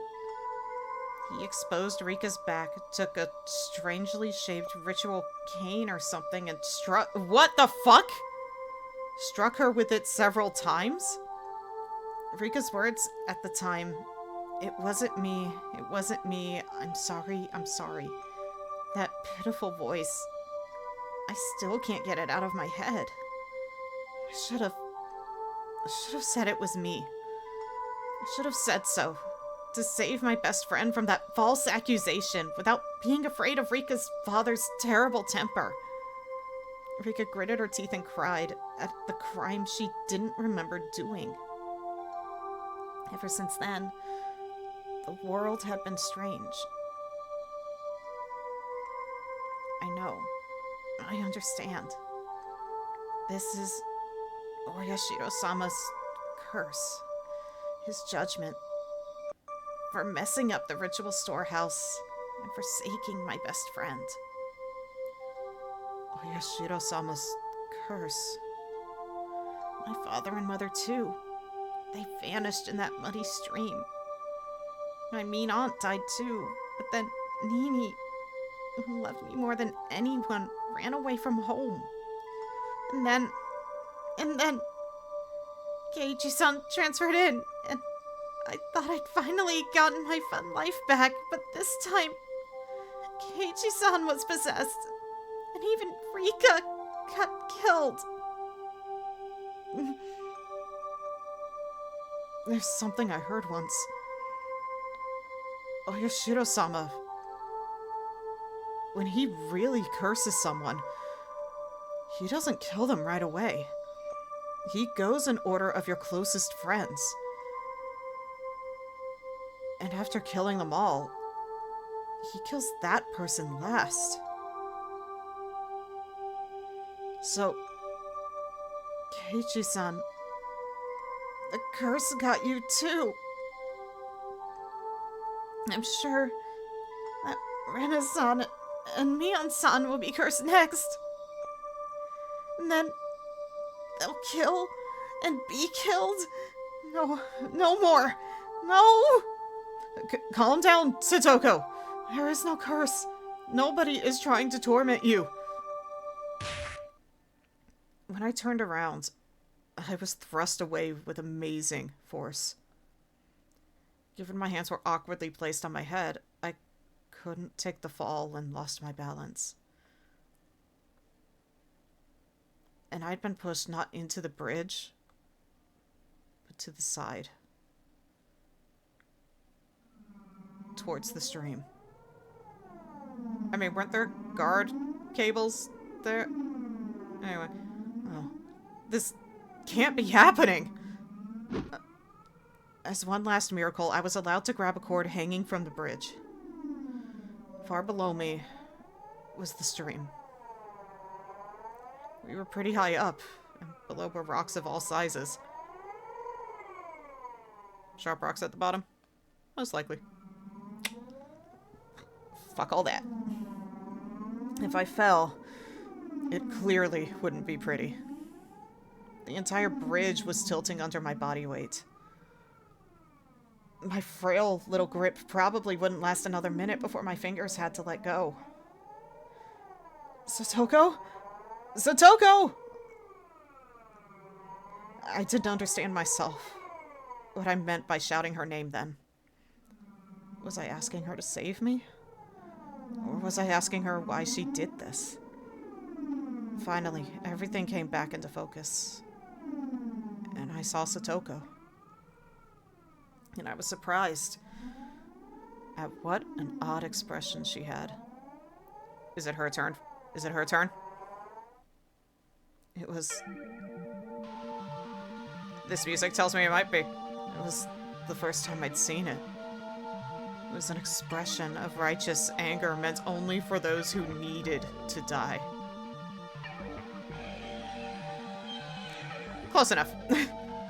Die, you murderer! Give him back! Give back my Nini! Give back Rika and Mommy and Keiichi-san! Ah! she be, Gengi?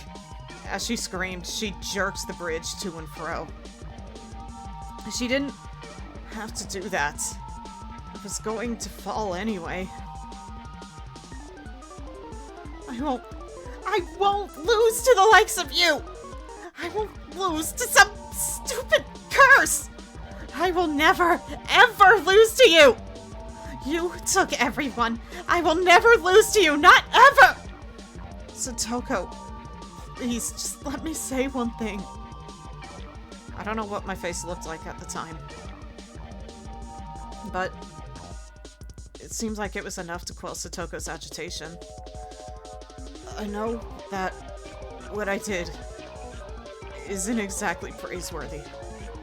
No, in fact, maybe I should never have done it at all. But I did it because I wanted you to be happy. I don't know if this is gonna have the effect you want, man. Please, just believe that. You, at the very end, you're still pretending to be Keiji-san! Satoko didn't seem to have any more desire to listen to what I had to say. And for that to happen at the very end like this was tragic. I didn't do any of it so you would praise me. If it made you happy, that was all that mattered. We were nothing. Without your smile, we were nothing. So, after I disappear, please, smile. If you can get on with your new life by my dying, then please, just smile. Can't you at least promise me that?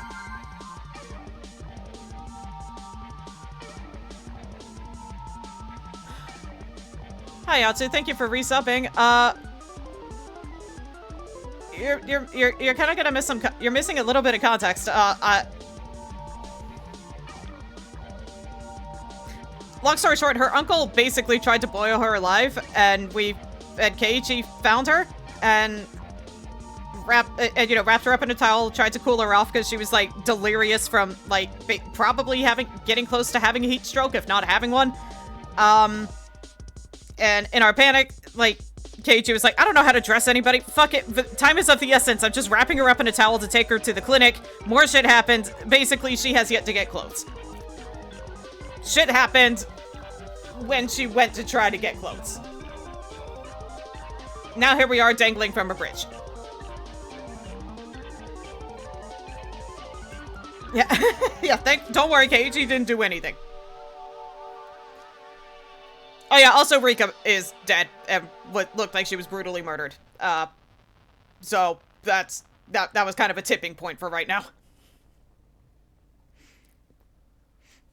Stop speaking! Don't use Keiichi-san's mouth like that! She thinks we're possessed. And we might be, who knows? Fall down! Die!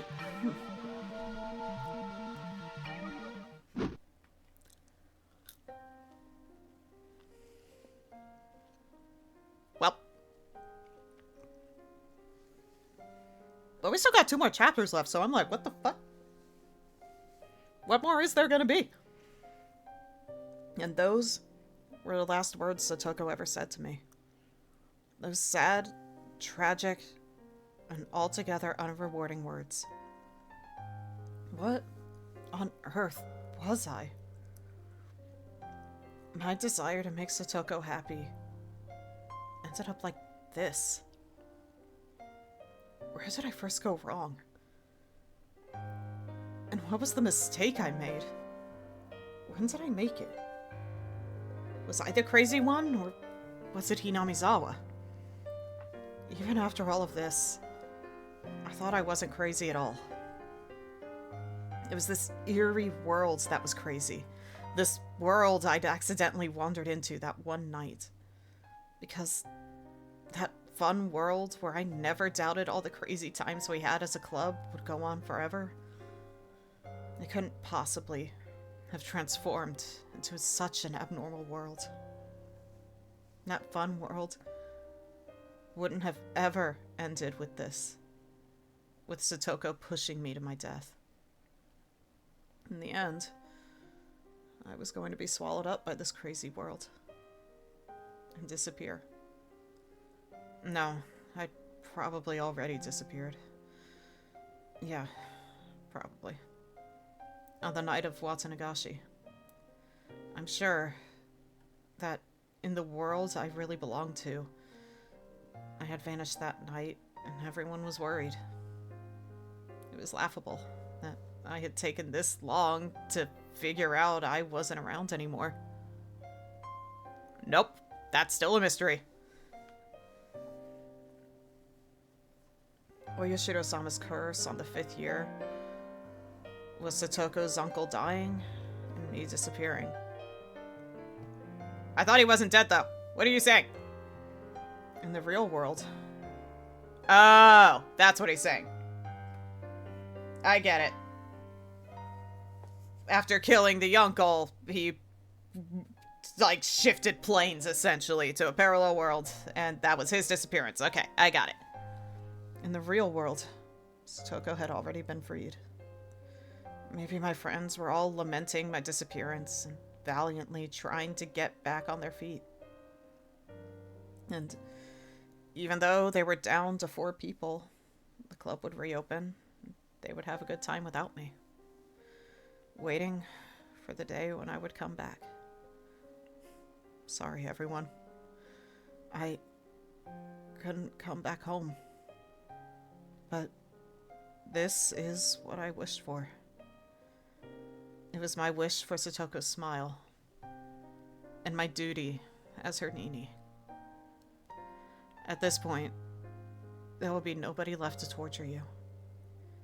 Because Satoshi and I, it took 2 years, but we succeeded.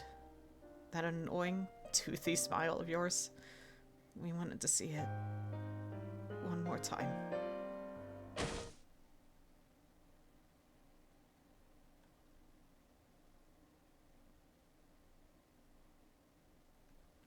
My pain wasn't gentle or merciful. It was a sharp pain, violent, powerful, and ruthless. What little compassion I had receded in the span of a moment. And now, I could die. I could say goodbye to this insane world. Farewell, crazed Hinamizawa. Thanks for giving me the psychic power to kill people whenever I wanted. If you'll still allow it, I'll wish for one last thing. The death of this very world, of this crazed Hinamizawa. So that nobody would ever again have to find themselves lost here again.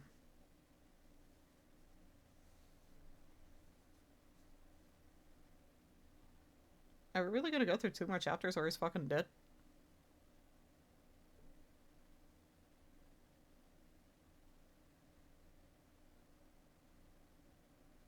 Well.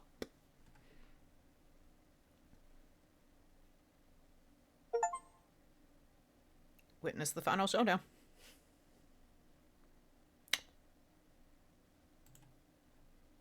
That's how it ends, an unceremonious silence. But we still have 2 more chapters to go, so we ain't done yet. I'm still wondering, I had more questions than answers about everything. Wait, hold on. While we take this break and I ramble, I'm to pop on an ad. But,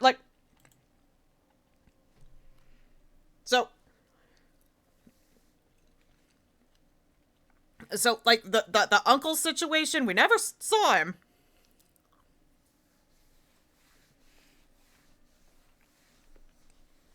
But, I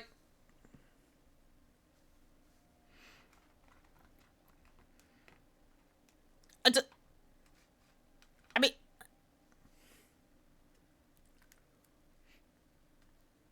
but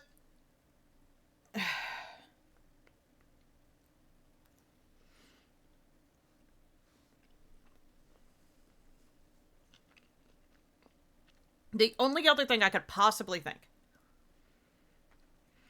and I don't understand the logic behind it, but the only thing I could possibly think about the uncle situation is, what if Keiichi actually did kill him, but Rika for some reason, or not Rika, sorry, Satoko for some reason felt the need to continue torturing and beating herself up over him? As if her uncle's spirit was, like, haunting her or something?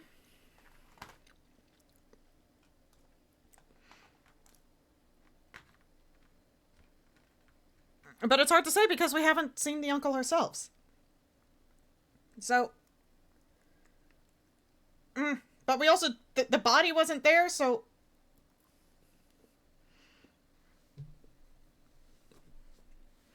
And what pushed Irie to... I highly doubt it was an actual curse. Like, what pushed Irie to off himself?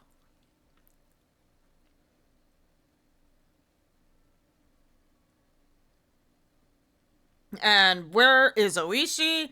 And what the fuck happened to Rika? Who the fuck killed Rika? Who got all up in her innards?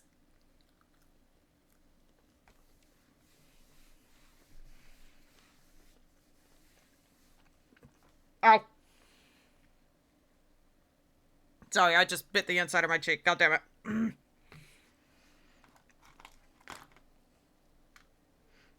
I'm taking this time to also finish my fries. Sorry. Almost done.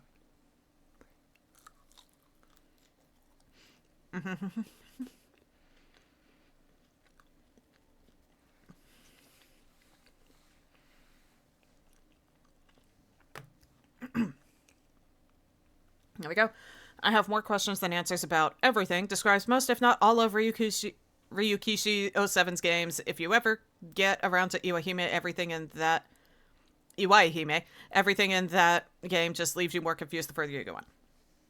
I mean, I like a brain tickler like this. I really do. Like, this is not me complaining, I will say. Like, but yeah. Not that you were implying that I was complaining, but it's like, I am a fan of, like, having so many questions. But I also do like having some answers, so I don't feel like I've just been fucked with the entire time. But also remembering this section of Higurashi is called the questions arc. Like, might be a while before we get any real answers.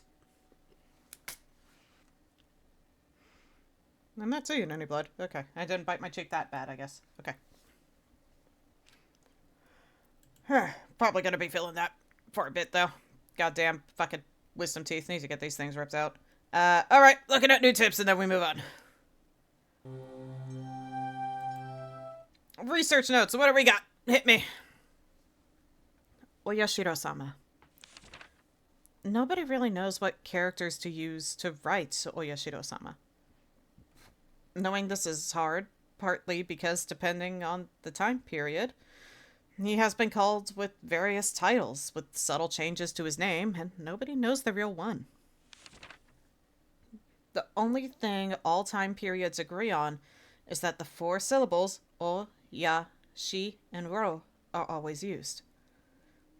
There is a theory stating the shrine, or yashiro, dedicated to Oyashiro-sama itself became an object of worship, and that people began calling it Oyashiro-sama, or Lord Honorable Shrine, but this doesn't make a bit of sense. I bite down on the inside of my mouth on accident all the time. I'm missing pretty much all of the cartilage in the right side of my jaw. Ow.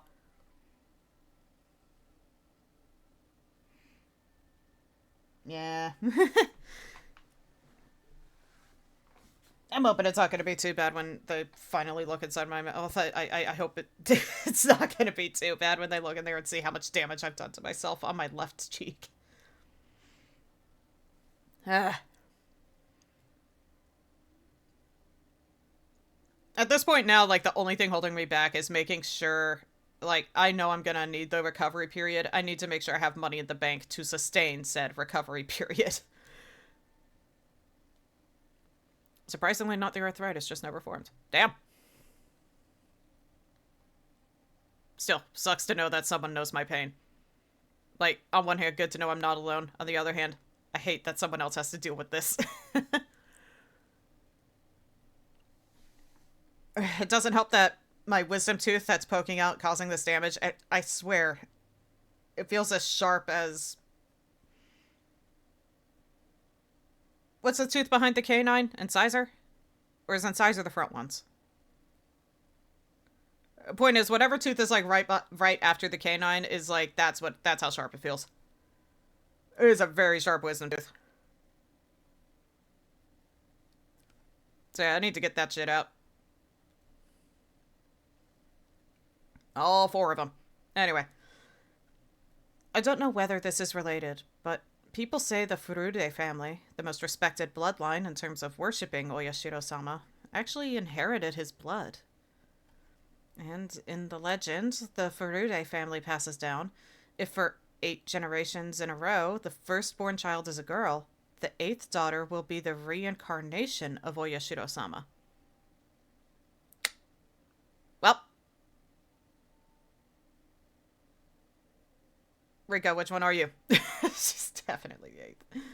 If we go by this legend, the characters used for Oyashiro-sama's name should be O for honorable, Ya for 8, and Shiro for generation. Okay, 9. I believe incisor are the central 8. Yeah, that's what I was wondering. So it's just, yeah, I was thinking like between the canine and the molars, but if it's also considered a canine, then yeah. Anyway, point is, I have sharp wisdom tooth. It hurt. These character assignments are simply something I've thought up. There's no way to verify it. If this is true, then Oyashiro-sama would have been named as such under the assumption he would come again. The second coming of an object of worship can be seen in several religions, so this isn't unusual. But a few of these religions call the second coming of their object of worship a day of judgment, or something along those lines, and we must not forget they mean it to be the end of the world. Rika Furude, pampered and loved dearly by the elderly folk in the village. The rumors say she is the 8th generation, and Oyashiro-sama. I do not know the family tree of the Furudes, but at the very least, I can confirm that for the past 2 generations, the first child has been a girl. Rika Furude watches over Hinamizawa. If the village were to lose her protection, what would happen? I guess we'll find out since she's fucking dead right now. Would peace between man and demon be lost? Would it once again create a hellish landscape where man-eating demons run rampant? A gruesome feast of the demons, who suddenly remembered how delicious the weak humans were, who could only cry, scream, and run for their lives. What would that look like? Just imagining it is enough to make my heart pound with excitement. Someone's a freak! I haven't had to deal with... The fuck you mean I've read all the tips? That does not feel like all the tips. We got 2 more chapters. What are you talking about? Anyway, I haven't had to deal with wisdom teeth yet as far as I'm aware. Kind of surprised given how pretty much everything else in my body gives me some sort of issue. Your body's like, nah, you got enough issues. We'll go easy on the wisdom teeth. Yeah, my wisdom teeth weren't much of an issue until very recent years. But now they're becoming so much of an issue, it's like, okay, I need to just save up money so I can take, like, whatever time I need off to deal with the recovery, which is the worst part of the whole process. And, yeah. That's all I need. Alright, let's save one more time.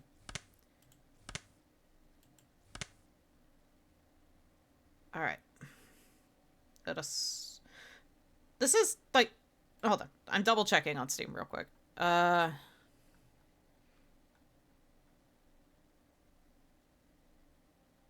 Okay, so there's two more... Okay, if I'm looking at it correctly, there should be two more chapter-related achievements if that is what I am seeing here correctly. But there's only one way to know. We press on and see how it continues with Keiichi possibly, most likely, being dead.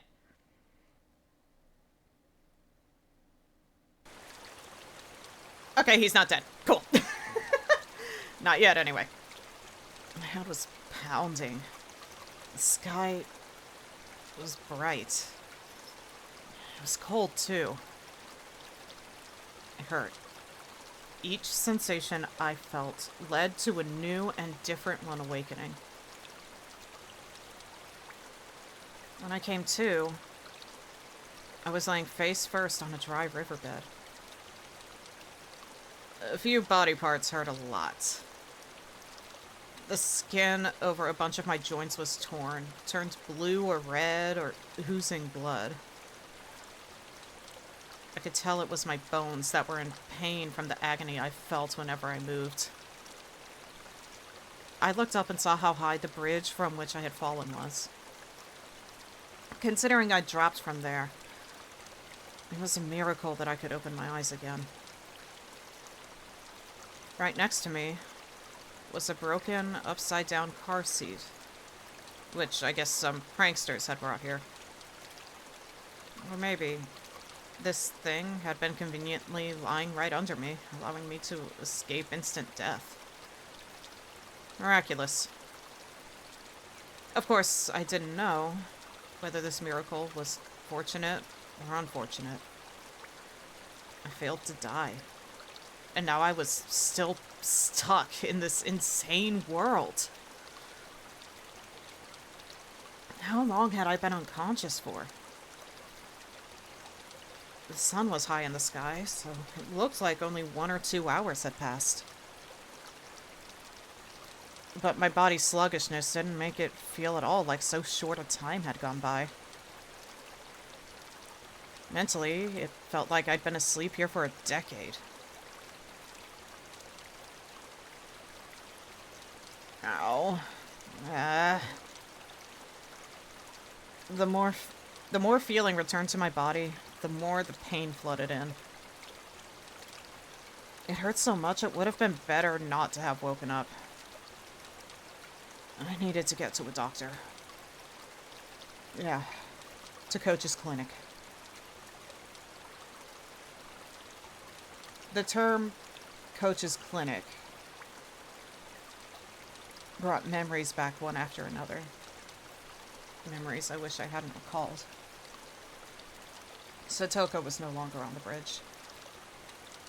She would have returned to Hinamizawa by now. And she would put on some clothes, go to the clinic, get a checkup, and report on how crazy I had seemed. The police were waiting for me without a doubt. This time, they would find out for real that I'd killed her uncle and arrest me. Or sorry, this time, would they find out for real that I'd killed her uncle and arrest me? Or would they just send me to a mental institution like I thought they might? The choice of waking up in full body pain. Welcome to the club, Keiichi. Still, I didn't care which it was. Please, someone stop all this pain. You could boil me or cook me after that, whatever you want. I began to walk unsteadily, just limping along. I went downstream and then through an animal trail-like path in the woods. I walked haphazardly, searching for a path I knew. Eventually, I finally came across a familiar road and set off towards the clinic. Not to my house, but to the clinic, which had treated me like a lunatic. Well, I mean, if your parents saw you looking like that, they would say, get your ass to the clinic right now. It was hot and humid. There was no wind, and the air was stagnant. For a while now, I've been smelling the terrible stench of burned eggs. It made my face scrunch up. Burned eggs? Isn't that, like, a really bad, like, thing to smell out of nowhere? I'm double checking this, hold on.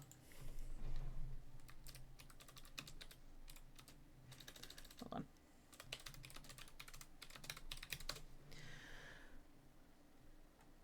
Phantom smells may be a sign of trouble. Yes, true. Ah, well. I'll look it up later. But knowing the writing in this game, that's a subtle way of telling us something important. I don't know, who knows? Maybe he's about to cover it, and I just paused at a really bad time. Or maybe not. And that, let's see. Usually phantom smells are associated with a stroke, although they aren't actually that common with strokes. Yeah, my dad actually has had a couple of strokes, and I don't recall him mentioning anything about phantom smells. That said, one of the articles said something about phantom smells happening with, I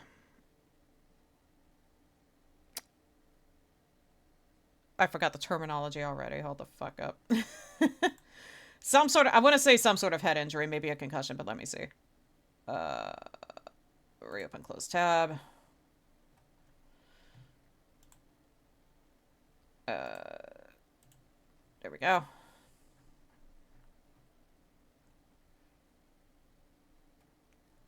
Let's see. Sinus infection, head injury, which we absolutely know he has. Seizure disorder, Parkinson's apparently, and brain tumor. But yeah, I think head injury falls under this particular category. Based on one website, it's definitely... They only happen if the part of the brain associated with sinus damage. Yeah. But, yeah. That's just my source from one website. Usually I want to get at, like, minimum 3 saying the same thing to fully believe something. So, minimum 3. Gotta do proper research instead of just relying on one. So, anyway. Point is, he's not doing too good. Which, to be fair, he did fall like 50 feet onto basically concrete since water is non-compressible. Yep. Yep. Water hurt. Alright, then, at last, I noticed something. I couldn't hear any cicadas. I was literally thinking that at some point. I was like, can't even hear the cicadas. It was the first time I'd heard Hinamizawa be so utterly silent. It's not for me anymore. When I thought back, it seems like birds always chirped in the morning, cicadas always cried loudly in the afternoon, and Higurashi always rose up in chorus in the evening. Always something to hear. I couldn't hear a single insect. The only thing I could hear was the rustling of the wind brushing the treetops. See, I was expecting him to say something about the fucking footsteps. I'd never experienced this sort of quiet before. Even the only sounds coming from the trees lacked life somehow. The trees were yellow and many leaves were spread on the ground, despite it being too early for autumn. Oh lord.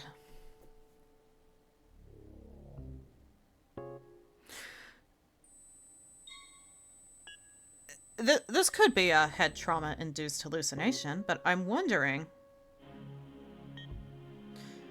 Even the weeds that have been growing so persistently at the side of the road had yellowed, browned, and lost their vigor, aka... they're dying. No sound of animals. Trees seem to be lacking life. Isn't the last thing that you did, wish death upon this particular, crazy plane of Hinamizawa? Okay, I'm willing to believe your curse now. Before I was like, I mean, there's still room for coincidence, but now it's like, dude, if nature is suddenly dying around you when it shouldn't this time of year, then I think you may have actively, this place may be actively in the process of dying. Again, could just be a head trauma-induced hallucination, if that's a thing. But, anyway. I'm calling it. Let's see how long it takes him to notice, though. only the sunlight itself was of the June Hinamizawa I knew. And yet, it seemed like the seasons had switched all of a sudden. Looking at the fallen leaves and rotting weeds led me to spot a few small insects turned on their backs. Dead! They weren't moving. They were corpses. I looked closer to see insect corpses scattered all around, like a child had collected them as samples, then strewn them about. The stench. What was it? It was terrible, like burned eggs. Combined with all the bug corpses and leaves falling from the streets in the summer. Had someone sprayed herbicides or pesticides around here? Yeah, perhaps an herbicide and pesticide known as... I wish this crazy plaintiff Hinamizawa would die. Bro, be careful what you wish for. Even at school, where you apparently fumigate, they call it pest disinfection or something once or twice a year. I hadn't run into anybody, despite how bright it was outside. It was mid-afternoon, and yet it felt like I were sauntering about at midnight. Oh, with this smell, nobody would want to be walking around outside. Just what was this, anyway? Hello, Ganva. Welcome to the chaos, Ganva. There was no sounds, no noise, not even a breath. Hinamizawa was silent. Mm-hmm. A lot. You missed a lot.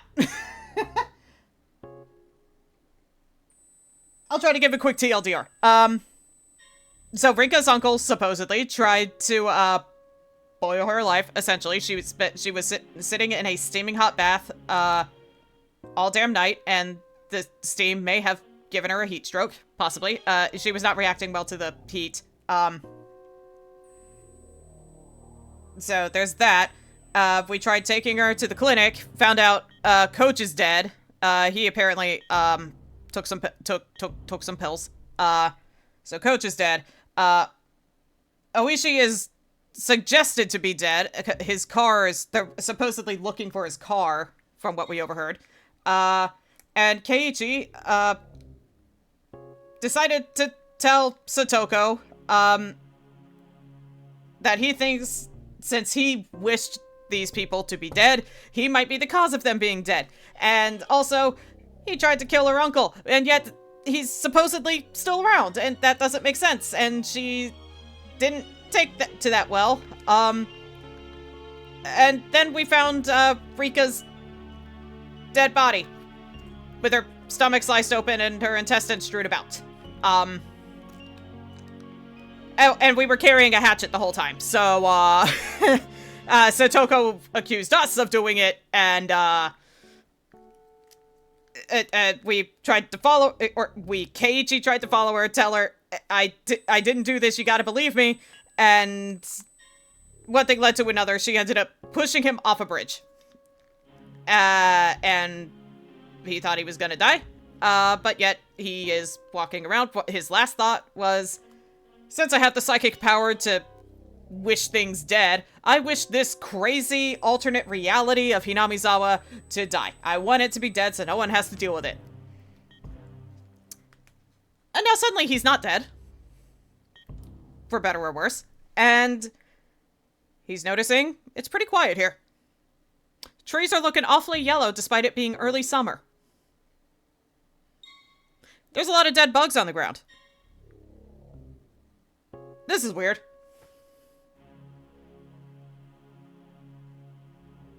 And that's about what's going on. I'm waiting to see how long it takes him to realize, oh shit, I did wish for this world to die, didn't I? Of course, there's also a chance this could just be like a head trauma-induced hallucination. Entirely possible. He's also smelling burnt eggs for some reason, which I know I'm pretty sure I've heard is a phantom smell to be wary of. I can't remember how, but yeah. He's going through a lot. I also came up with a random theory that since we didn't see Satoko's uncle ever since we did try to kill him, this doesn't explain what happened with the body not being in the grave we dug. But what if Satoko was causing this trauma to herself, like she's haunted by him and believes he's still alive somehow? Because we also didn't see his motorcycle or anything. So, like, just random, sudden thought was, what if he actually is dead, but Satoko doesn't want to believe it, so she's, like, essentially torturing herself? That wouldn't make sense, but it's Higurashi. Nothing's gonna make sense. To a degree. That has nothing to do with the story. It was just a sudden theory I decided to throw out there because this is begging for theories. Anyway, let's see how long it takes him to realize that this world is dying. With him in it. The school would come into view right after turning this corner. Oh yeah, and since he fell off the bridge, he's clearly beaten and broken and bloody and bruisey. He thought about going to the clinic, but I think right now he's having other thoughts if he's, like, mentioning the school right now. Anyway. The school would come into view right after turning this corner. And yet, I couldn't hear any commotion at all. None of the shouts or grunts that children always made. It was simply quiet. Just as pretending to ignore the silence had grown intolerable, I saw the school. As you were actively bleeding, dumbass. And I finally heard something. It was the sound of a few trucks. There were a few very tall trucks parked in the schoolyard, idling. About 10 workers in raincoats were unloading things from their trunks. Raincoats? With the weather, I have a feeling they may not be raincoats, but possibly hazmat suits would be my first guess. But Keiichi's a dumbass, that has been established. It was hot and humid even in my casual clothing. I couldn't imagine how unbearable that must have been. And then I remembered. Our school was rented from the Forest Service field office building, wasn't it? It wasn't strange at all for the Forest Service trucks to be doing some kind of work in the schoolyard. Besides, what did forest rangers do, anyway? I felt bad for them having to work in such heat, and with such a stench about. They were taking colorful cargo out of the truck and lining it up in the schoolyard. They were containers. Fairly large ones, inside multicolored patchwork bags. Heavy, too. They were being carried in pairs. I lined them up very neatly, like tuna at a riverside fish market. Several dozens, hundreds of tuna were completely filling the fairly wide schoolyard up. I forgot my pain for a little while, captivated by this big forest ranger job I'd never seen before. I swear to God if they're actually lining up bodies. As I stood there, watching in a daze, the people in raincoats working on the other side noticed me. One of them pointed me out and they shouted a few things back and forth. I thought they might yell at me for getting in their way, so I decided to leave post-haste. Sorry for being a bother, I shall just leave. My friend, I know you just woke up after, like, probably having one of the worst falls you could ever possibly have, and you undoubtedly have some sort of concussion, but, my friend. Yeah, like a chemical attack, yeah, possibly. But then 2 trucks drove up behind me. I stepped aside and they entered the schoolyard. Sheets covered their trunks, but I could tell they were completely full. As they passed, there was an awful smell that made me want to choke. It wasn't the same burned eggs smell as before, but an even worse one, like rotten crab meat. What on earth was it? I'd been enshrouded in one terrible stench after another all day. Then certain white letters emblazoned on the side of the passing trucks caught my eye. Ground Self-Defense Forces. What? Self-Defense Forces? Like, the army? You might be onto something with the chemical attack, Gan. Why was the army in the schoolyard? Hey, you! Where did you come from? Suddenly, someone slapped me on the shoulders from behind. I turned around, and a canopied SDF Jeep was parked there. The SDF person had on a green raincoat and a gas mask like in the movies, carrying a compressed air cylinder. He didn't look normal. There wasn't an inch of exposed skin anywhere. Where did I... Ow! Ow! Ow! Ow! When I tried to talk, I stretched a wound on my head. It made the SDF people exchange glances. I couldn't see their faces through their masks, but they seemed surprised. Do you live in Hinamizawa? Can you tell us your name and address? Well, yeah, I sort of live here. My name is Keiichi Maibara. Oh, and my address...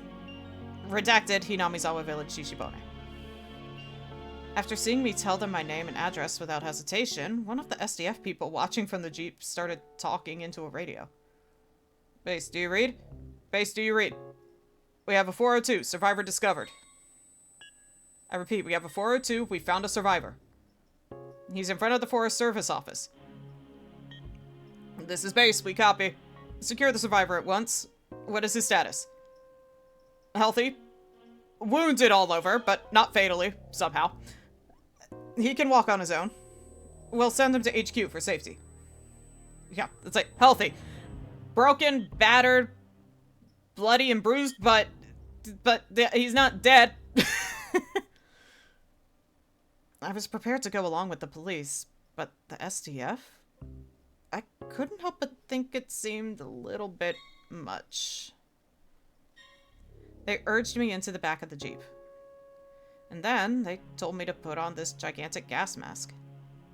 I did so, and one of the troops fiddled around with it, strapping it tightly to me. It was heavy, hard to see out of, hot, and difficult to breathe. Just looking at the world through the lenses made it lose its sense of reality. My breathing sounded like some giant monster through the mask. And at this point, I had no idea what was happening. Neither do I, bud.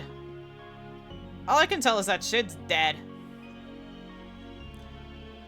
With much trepidation, I asked the trooper adjusting my mask. Excuse me? Has something happened? Where were you? What were you doing? Hey, don't answer a question with more questions.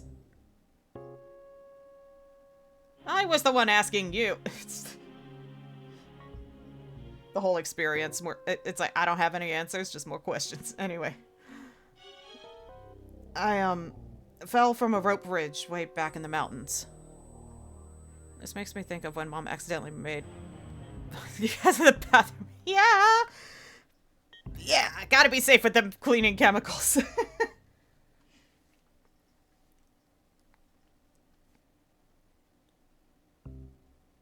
But clearly, since you both are still here and alive and well, I guess everything is okay. But oopsies!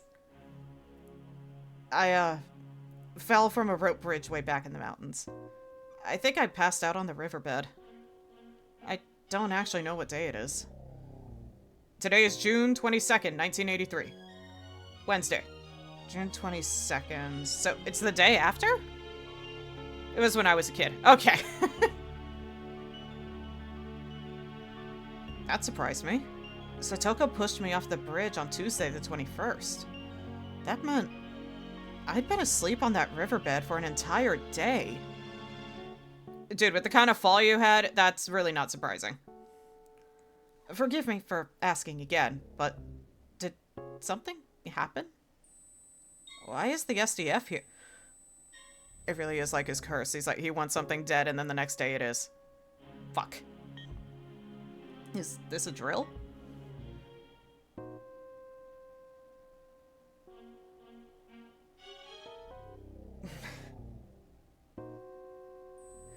Oh, honey. Had my question been that difficult for him? None of the troopers would answer me. The one in the driver's seat talking on his own radio turned on the vehicles. Okay, I'm getting this as we don't know how to tell this kid about the tragedy that just happened, so we'll just let the radio say it for us, like with the news. Yeah. He, or maybe the news could put it in easier terms for him to understand. I don't know. He turned the dial and some broadcast station or another came in. I started to listen to the voice of a radio announcer I was familiar with. Was conducted at the Prime Minister's office. In regards to questions from the press that the SDF not responding to the disaster promptly was directly related to this unprecedented, unheard of catastrophe, Chief Cabinet Secretary Okuno had this to say. And so, I believe that once the SDF received the dispatch order from the prefectural governor, they responded promptly. According to him, the SDF was prompt to respond to the crisis after receiving their orders. He implied that it was the prefecture's responsibility for taking too long to comprehend the situation. When did the governor who requested the SDF's dispatch actually become aware of the outbreak of such an unprecedented catastrophe? And did he not invite further damage because of the time lost before he sent the request for disaster relief? In other words, because of the bureaucracy? We are awaiting further investigation into the matter. That was Mr. Okada, reporting from the Prime Minister's official residence. At this point, we can take another look at the political response following this disaster. In the middle of the night, between June 21st and June 22nd, a large-scale disaster broke out in Hinamizawa village, Shishibone. The details have not yet been investigated, but there was an eruption of volcanic gas from somewhere in the Hinamizawa area.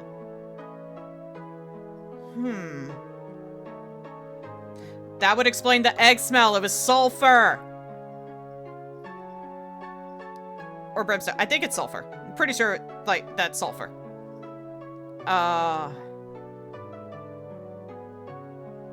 The gas was relatively heavy, and as it spewed out, it began to flow.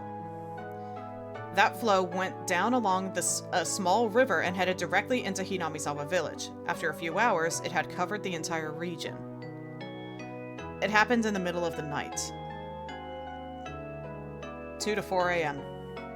Every home and household in the village was afflicted. With most of the residents asleep, it is thought that all died without noticing the crisis. The catastrophe striking in the middle of the night caused its detection to come too late. But there was still one small opportunity to have noticed it. 3 a.m. A news dealer's shop in Okinomiya sent a vehicle carrying the morning newspaper to its branch office in Hinamizawa. Usually the shop would be contacted upon the vehicle's arrival, but this morning that didn't happen. The news dealer's shop made repeated calls but got no response. The shopkeeper sent his eldest son to check on things, but they lost contact with him as well. It is extremely regrettable. If they had contacted the police or fire department at this point, it is highly possible the situation would have turned out more positively. At the very least, it's possible that a portion of the village might have been saved from tragic annihilation. 6 a.m. Residents in areas in the same region began continuously calling 119 to report the smell of rotten eggs, dizziness, nausea, and headaches. The fire department received the same reports, all from the same confined region. They speculated a truck loaded with chemicals may have gotten into an accident and reported it to the local police. 6:30 a.m. Contact was lost with a patrol car on duty in the Hinamizawa area after the officer reported the smell of rotten eggs. The local police considered the possibility of a large-scale disaster involving highly lethal gas and reported it to the prefecture and prefectural police at 7:15 a.m. 8 a.m. The governor was traveling to nearby prefectures for inspection, so in accordance with regulations, the prefectural environmental disaster prevention chief was provisionally escalated to director general and set up a disaster countermeasures office. However, without contacting the governor, the countermeasures came too late. As has recently been pointed out by citizens groups, his trip with honorary Diet members to inspect other prefectures was based solely on good relations, and it's rumored they preoccupied themselves with the drinking party. Sources closer to him claims the governor had been drinking all night and had gone to sleep in a drunken state. He was completely drunk when the environmental chief phoned him as well, and apparently he could not get him to pay any attention to the matter. And so the authorities, in the hour or so it took for the governor to grasp the situation and sober up, did nothing but accumulate information. Though not as extreme as the governor's case, the environmental chief, who became director general in the governor's absence, will likely also be questioned about his negligence. In addition, without any procedures in place on the prefecture's side that predicted catastrophes this massive, they would always react too late, and that ended up being fatal. 9:12 a.m., that's a random time. On the advice of the prefectural police, the governor requested a disaster relief mission from the SDF. By the time the Chemical Defense Unit, equipped with protective equipment, arrived on the scene, 8 hours had already passed since the incident's outbreak. Whatever the case may be, it was unfortunate this happened while everyone was sleeping in the middle of the night. Had the same disaster occurred during the day, it likely would have been entirely different. All households in the Hinamizawa village region were wiped out. There were over 1,000 victims. The SDF is still confirming the situation on the ground, but their results are predicted to only increase that number. Here with us in the studio today is Dr. Fujiwara, a professor at Redacted University who is well acquainted with volcanic disasters. Doctor, can such a sudden and horrible outburst of poisonous gas actually happen? It isn't at all unusual for this to happen, right around craters at least. Japan is a volcanic nation, and so has many active volcanoes. There is always a danger of hazardous gas around any of these craters, and it's generally a rule among mountain climbers not to go near them. Does this mean the rotten egg smell that visited Hinamizawa village was the normal sort of gas from volcanic craters? Judging by how it smelled like rotten eggs, we think it was hydrogen sulfide, a gas seen particularly frequently in accidents compared to other volcanic gases. If it's dense, it becomes extremely dangerous. Hinamizawa village is very far away from the craters of any volcanoes. Can hydrogen sulfide be generated even from a place not close to a crater? I don't know all the details, so I can't say anything concrete, but in other countries, there are records of gas eruptions due to magma buildup under hot springs. It's an extremely rare event, but it is possible for such a thing to happen even in a region not near craters. Thank you very much, Doctor. We appear to have an announcement from the Japan Defense Agency. Miss Morikawa, are you there? Yes, I'm at the Japan Defense Agency. It can also build up underwater. Thinking. I'm at the Japan Defense Agency. The agency has just made an announcement regarding the source of the Hinamizawa village gas disaster. Analysis from the Ground Self-Defense Forces Department of Chemistry has found that the gas was a mixture of carbon dioxide and hydrogen sulfide. Miss Morikawa, do you know whether the gas is still erupting or spreading to nearby areas? If something disturbs the sediment at the bottom, the gas releases. Yeah, I think I've heard that somewhere. But also thinking. Thinking. I have a few strings that might be connecting. Anyway. According to the SDF's 9th Division, who are currently engaged in a rescue operation at Hinamizawa Village, the gas density is steadily decreasing. They've announced that the damage will not spread. However, it does not change the fact that surrounding areas are still in danger and that very strict observation must be maintained. That was Morikawa from the Japan Defense Agency. And now we have a report on the state of those who have been made to evacuate the Okinomiya area. Shimoshinozaki Elementary School that was a mouthful, is one of the evacuation sites, and we currently have a reporter on scene. Static. Wait. What? Inside the Jeep, clamoring and bouncing along the rough road. None answered my muttered question. An unprecedented catastrophe had destroyed Hinamizawa in a single night? Where was Hinamizawa village, anyway? Someplace deep in the mountains, right? Names of places I'd heard about on the radio were always like that. They were all places I'd never heard of, much less knew the locations of. Wiped out? What does that mean? Don't they usually say how many died and how many were injured? Didn't they say that over 1,000 were... Anyway. How many people were alive? Where did everyone evacuate to? Eventually, we came into view of Coach's clinic. For the first time, I saw the flag of Japan hanging on a pole outside. Japan's circular song hung down as though exhausted. Many SDF tents were set up in the clinic's big parking lot, and many strict security vehicles were parked there as well. When they saw the jeep coming, men in white clothing and gas masks came running out of the clinic, frantic, carrying a stretcher. You're going to be all right. How do you feel? Can you walk? Yeah. Ow. Ow. And because of my ows, they forced me to lay in the stretcher anyway. People who seemed like doctors were looking at me and notifying others of my condition via radio. Multiple wounds, high possibility of fractures and internal damage. Large laceration in the head. Pupils normal, but even without bleeding from the fundus, brain damage is still possible. Fundus, medical terms. And then, from the clinic entrance, people lying on stretchers were brought outside to replace me. Judging by their clothing, they were from Hinamizawa. That's how I knew they were victims.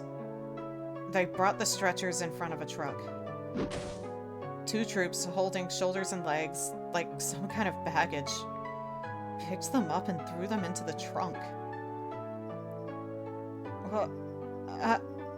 It's finally sinking into you, bud? In the trunk of the truck, people's bodies piled in heaps. They were just like baggage, and that told me they were already nothing but shells.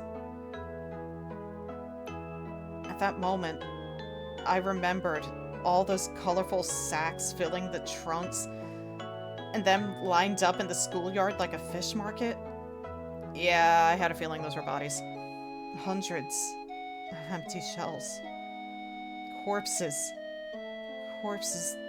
Corpses. Corpses. Corpses. Corpses. Corpses. Yeah, how many times are we gonna say this, buddy? You jackasses! Don't just throw the victims in like that! They lived here!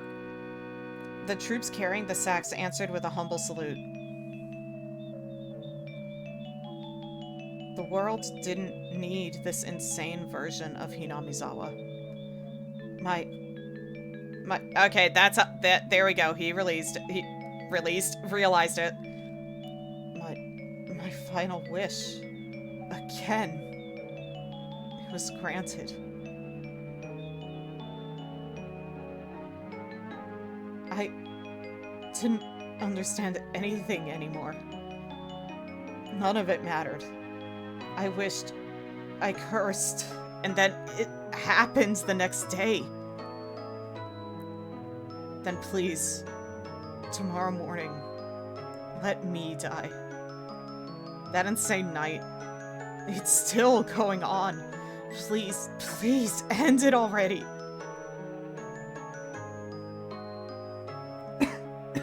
Sorry, need hydration. Hey, he's lost consciousness. Shout his name, quickly. My Barakun, can you hear me? If you can hear me, just blink. Dude, his eyes are closed. What the fuck do you mean blink? My Barakun. My Barakun. My Barakun. Suddenly, the world didn't matter to me anymore. I wasn't interested in their cries. His breathing stopped. Get his respiratory tract open. Use CPR. Make him live. Damn it. Damn it.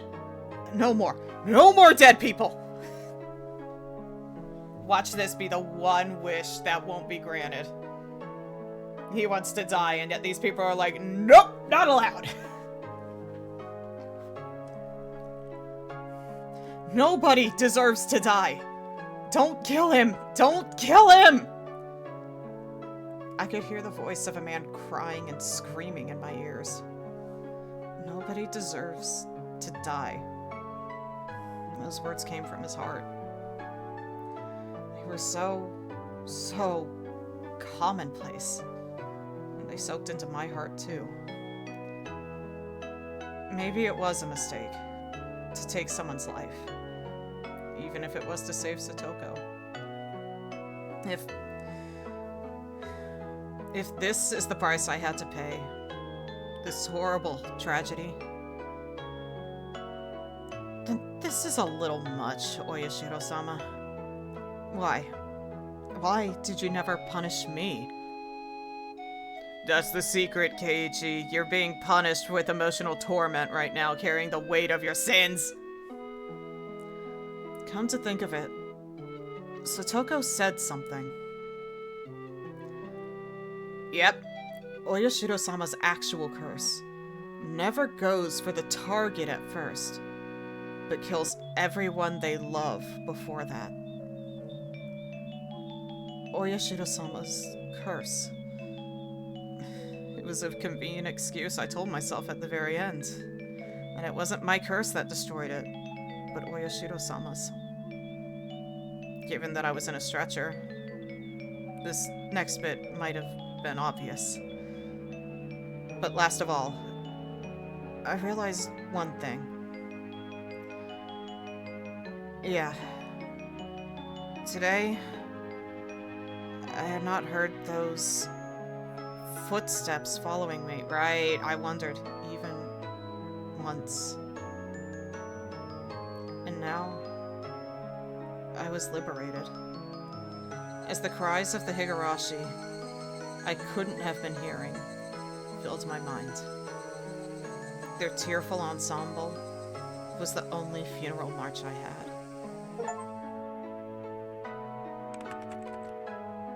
Liberation escaped at what? There's no in-between for this one, it looks like. Well, we still got one chapter to go, though it might be a short chapter again. I guess we'll see. June 22nd, 1983, early morning. A widespread disaster occurred in Hinamizawa village, Shishibone, redacted prefecture. Volcanic gas, carbon dioxide and hydrogen sulfide, erupted from Onigafuchi swamp. I knew it. I was like, okay. If it could come from like the base of what? Does swamp count? Likely, yeah. There we go. It's the fucking Onigafuchi. Of course, it came from the swamp. Ah.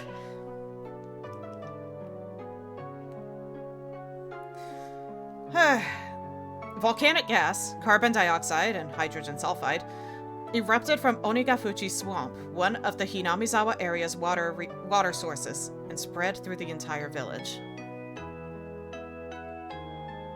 It also made me think of that one tip that seems like it was coming from Satoko's perspective of like waiting for a hole to open to just essentially push her uncle into, or something like that. It's like, okay, boop, hole opened, gas is released, everyone dead.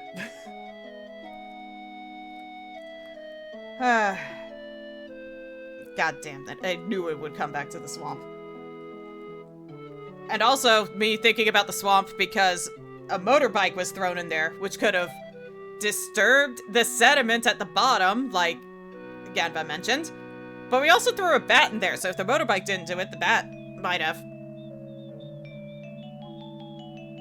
Unless it's truly bottomless and it's just like, alright, fuck it. Point is, there can be logic to how this happened. Anyway. There were 1,200 victims. Wow. 20 have gone missing.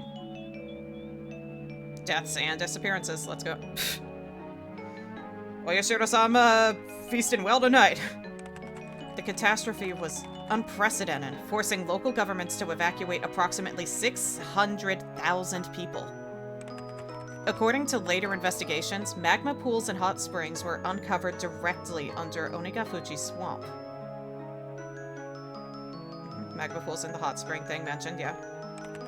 And the gas that gushed from it was determined to be the cause of the disaster. In addition, directly after the incident broke out, many came forth claiming this disaster was a curse based in Hinamizawa village legends, first sparking a wave of chaos. There were apparently local legends of a curse spreading a miasma, destroying the village.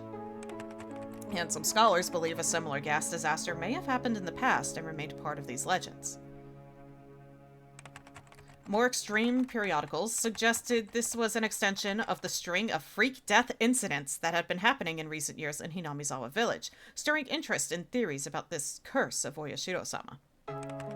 In addition, relatives of those in Hinamizawa village who had escaped the disaster complained of sickness afterwards and were hospitalized. Relatives of those in Hinamizawa village who had escaped the disaster complained of sickness afterwards and were hospitalized. Some of them even died of unknown causes, further encouraging such extreme opinions. On top of that, several relatives professing to be possessed by Oyashiro-sama's curse committed suicide in strange ways, and the impact the disaster has had on the entire nation can no longer be ignored. Wild visions of terrible toxic gas sneaking around in the middle of the night, killing people, spilled across the country, causing a steady stream of people complaining of insomnia, difficulty breathing, headache, dizziness, etc. Some who identified themselves as being obsessed by it began doing odd things. Most of these were mistakenly attributed by the tabloid press. But afterward, some even began to call the mental issues arising from the Hinamizawa tragedy the Hinamizawa syndrome. The Hinamizawa village region, the object of all kinds of rumors and speculation, is currently closed off, and even flying overhead is prohibited. The prohibition was, at one point, undone as a result of a decrease in the gas's intensity, but that autumn, another gas burst was confirmed, leading to the area being cordoned off again. Word is that the area is sound asleep, all traces of its former life intact and left to rot. Damn. Only one survivor remains. Oh, so we didn't die. Only one survivor remains.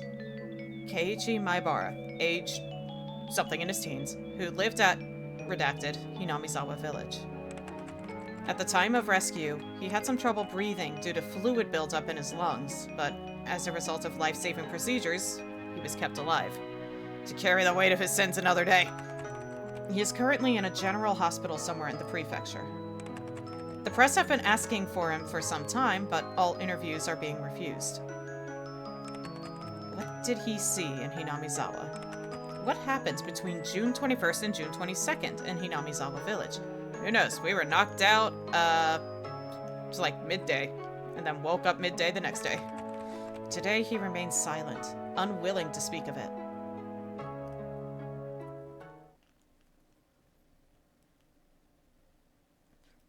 Great Hinamizawa Disaster in Memoriam List.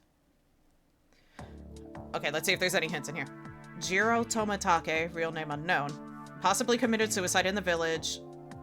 Let's... investigation suspended. There's... Is there code in here? Irie, Rika, possibly murdered. Fuck, I'm missing some of it. Anyway. Yep. She died. Mion died. Oreo, yeah, Grandma. Satoko died. Teipei went missing, but still. Okay. Parents, were those the parents' names? Oh my god. Chie, no! Kimiyoshi. Died at the victim's hospital. Shion Sonozaki committed suicide. Okay. Keiichi Maibara attempted suicide at the victim's hospital. Diagnosed. There's so much going on. I need this to be slower. Actual credits, serial murder novel number 3. Wow.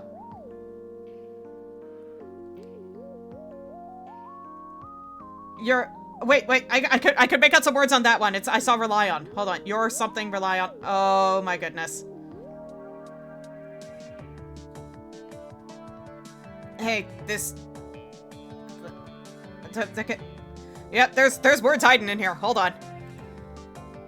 I'm gonna look something up.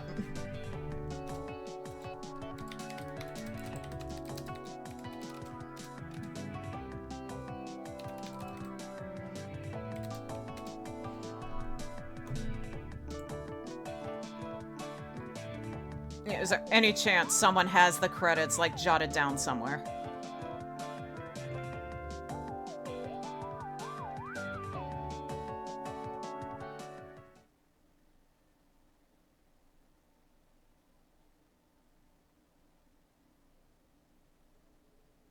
Hold on. I'll get to that in a sec. Okay, so yeah, that should be everything. Okay, we should be good. I'll fucking transcript the rest of that later. Okay. Turn Higurashi back on. There we go. And we could turn that off. There we go. Okay. Whew, yeah, I think we got the important bits. Not that I can tell if we could take much away from there, but we never know. Anyway, back to the fucking story. Oh my lord, I am so sorry for the derail, but god damn, I just love decoding, man. It's like, there's secret words in here I must translate. Oh my god, did I really spend like an hour on that? I am so sorry. I was like, let me check in the comments and see. Let me see how long I did this.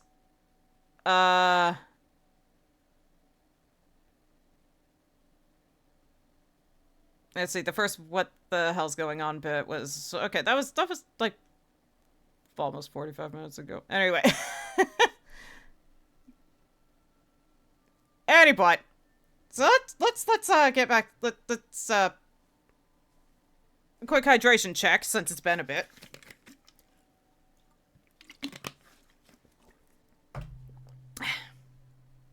And save your work if you're working on something. Alright. That should be about everything.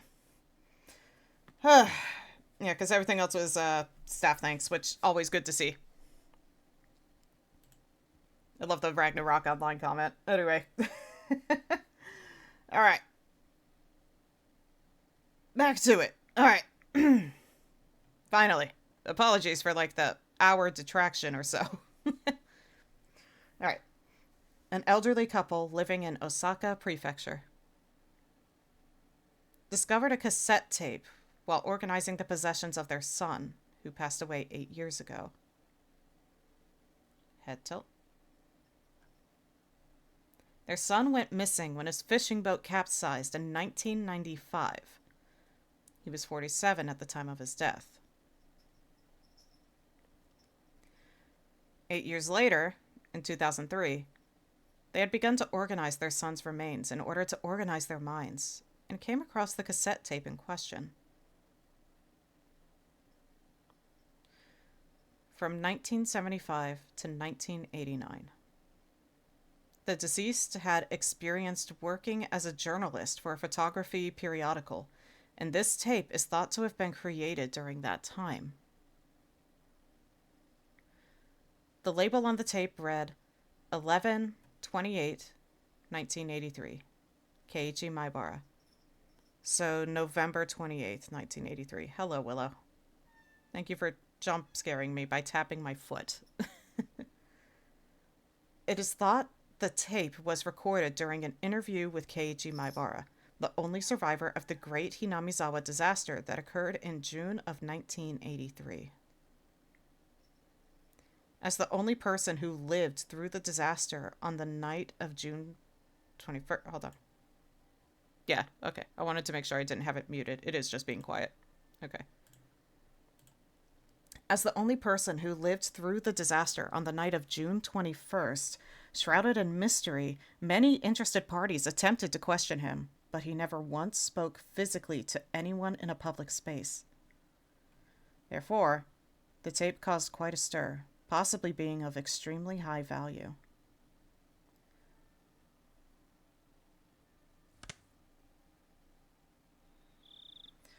It's really hard to talk about this stuff when I know I'm being recorded.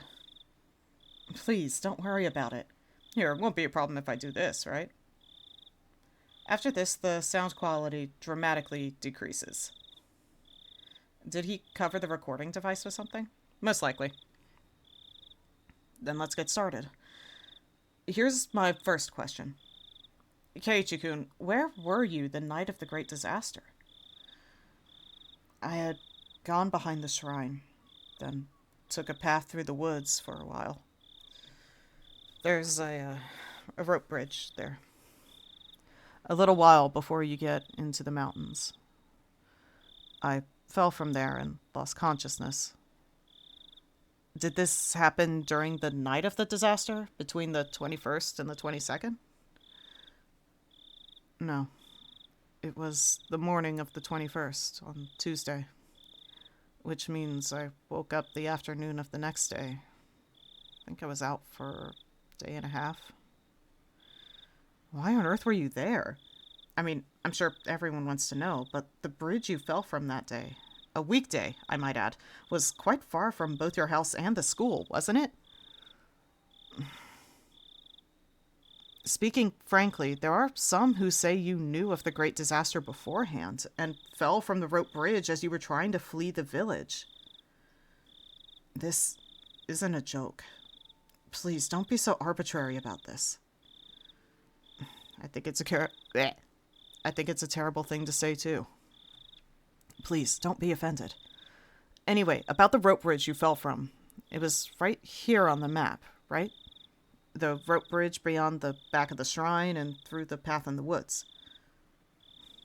Probably.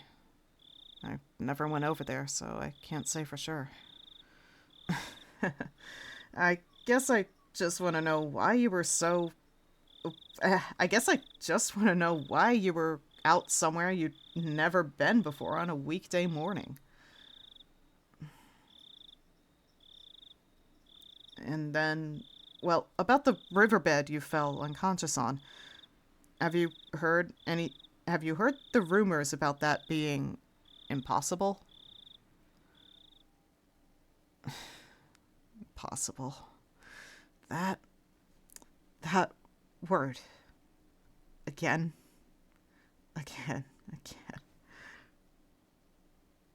For a little while, Keiichi Maibara mutters the word impossible several times. Why would it be impossible?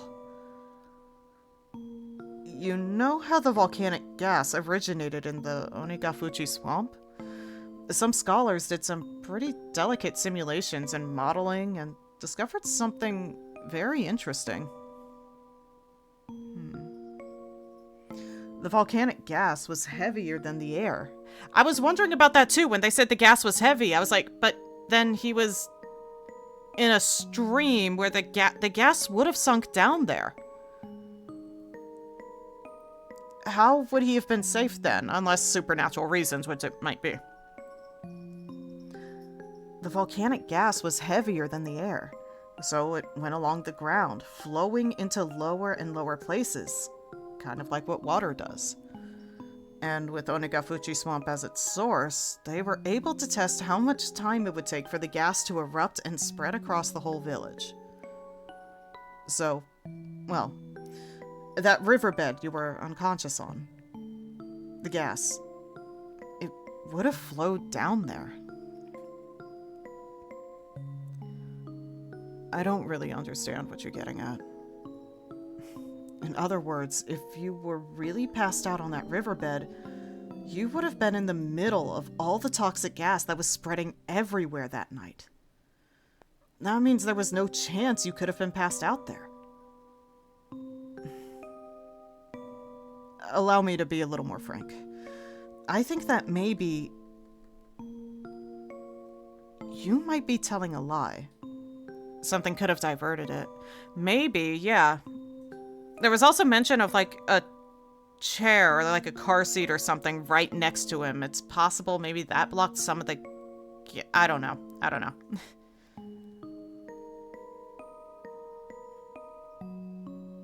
But yeah, Keiichi's just going through it, man.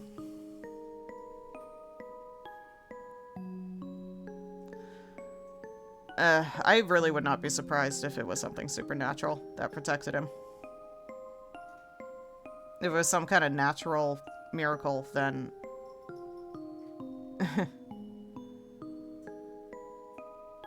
Man. Allow me to be a little more frank. I think that maybe you might be telling a lie. During the Great Disaster, you were hiding in a safe place, keeping an eye out for when the gas got thinner, then reappeared and were secured by the SDF. How about that? Is that right on the mark? For a short time, the journalist presses Keiichi Maibara further, in a teasing way. But all that can be heard are heavy sighs. Even if that was the case, I wouldn't be surprised at this point. What do you mean, you wouldn't be surprised? Was this recording really taken of Keiichi Maibara? Some harbor suspicions. You said it before, didn't you? That it was impossible. Impossible things happen in that Hinamizawa all the time. There are people who shouldn't be existing. Dead people end up alive. It's not really that unusual. Never thought I, of all people, would be asked to prove that I was still alive when I was supposed to have died.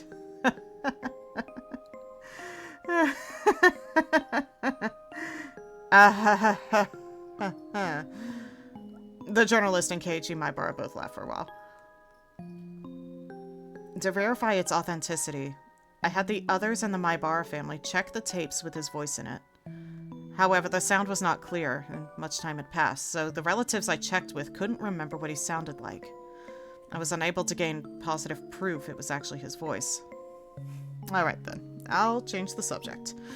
What do you think about the debate? That is gonna hurt my eyes. Okay.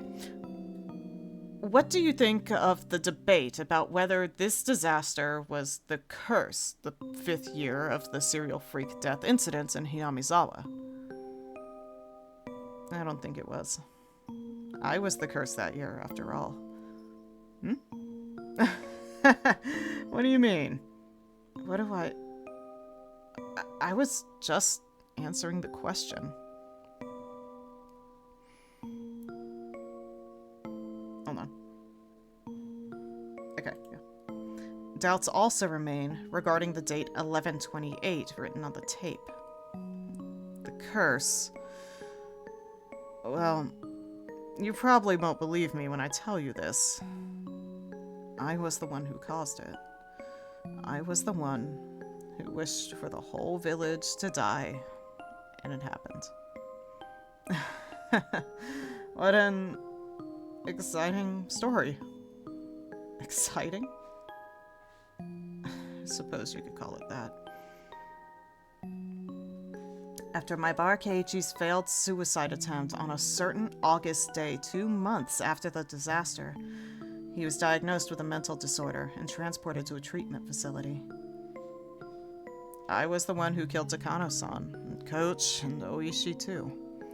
At the time, I had some kind of divine power. Yeah, suppose it was like footsteps. Footsteps? Wait. Wait, what's that supposed to mean? You. Have you never heard footsteps before? Tip, tap, click, click, cook, cook. The facility never allowed any news coverage, so it's extremely unlikely that a tape from the media dated after August 1983 would have his voice on it. Today, when you're walking around, try stopping suddenly. Something interesting will happen. Anyway, if you hear an extra footstep, even though you'd already stopped walking, you'd better be careful, you know.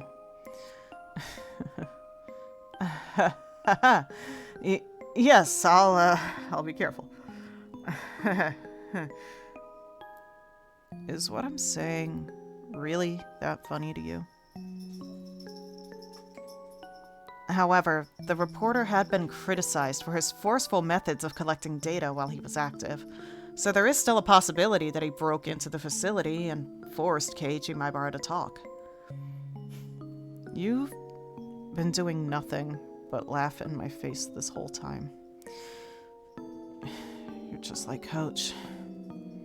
You pretend to sympathize with me, to listen to what I have to say. But your eyes are telling me you think I'm a lunatic.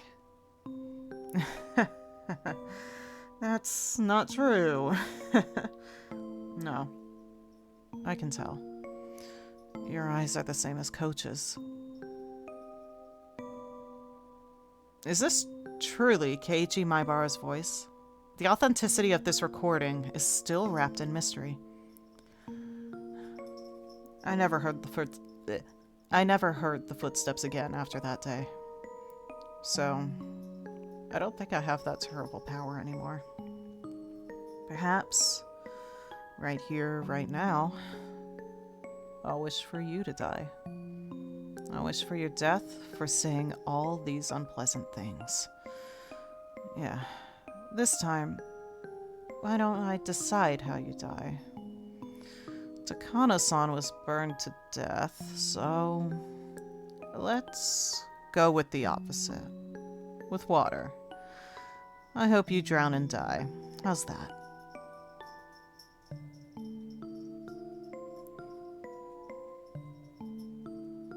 "15 years after this tape was created, the reporter, just as Keiichi Maibara had predicted, died in an accident out on the sea. It wasn't immediate, but still. If I'm in top form like I was then, you'd die before tomorrow morning for sure. Now then, I wonder how many days it will take you to drown." Oh my god, he looks so creepy. You'd better be careful, you know.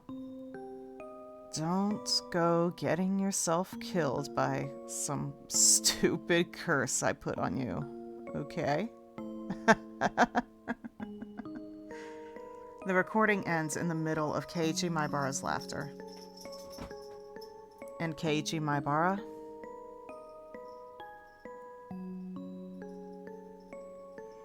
Late on the night of 11/30, 1983, so November 30th, 1983. Fuck! Records remain of the strange words he kept giving after pressing the call button the day before he died. An extra set of footsteps.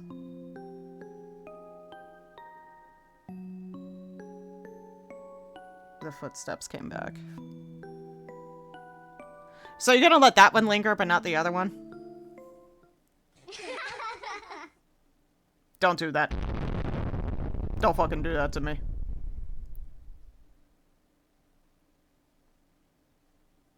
Don't fucking put children laughing in my ear in a horrifying experience. That's we don't do that.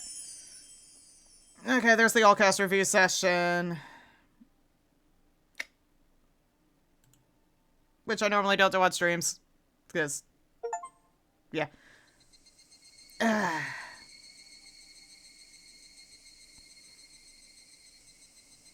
Okay, so yeah, next time we get back to Higurashi, it's gonna be, Chapter 4.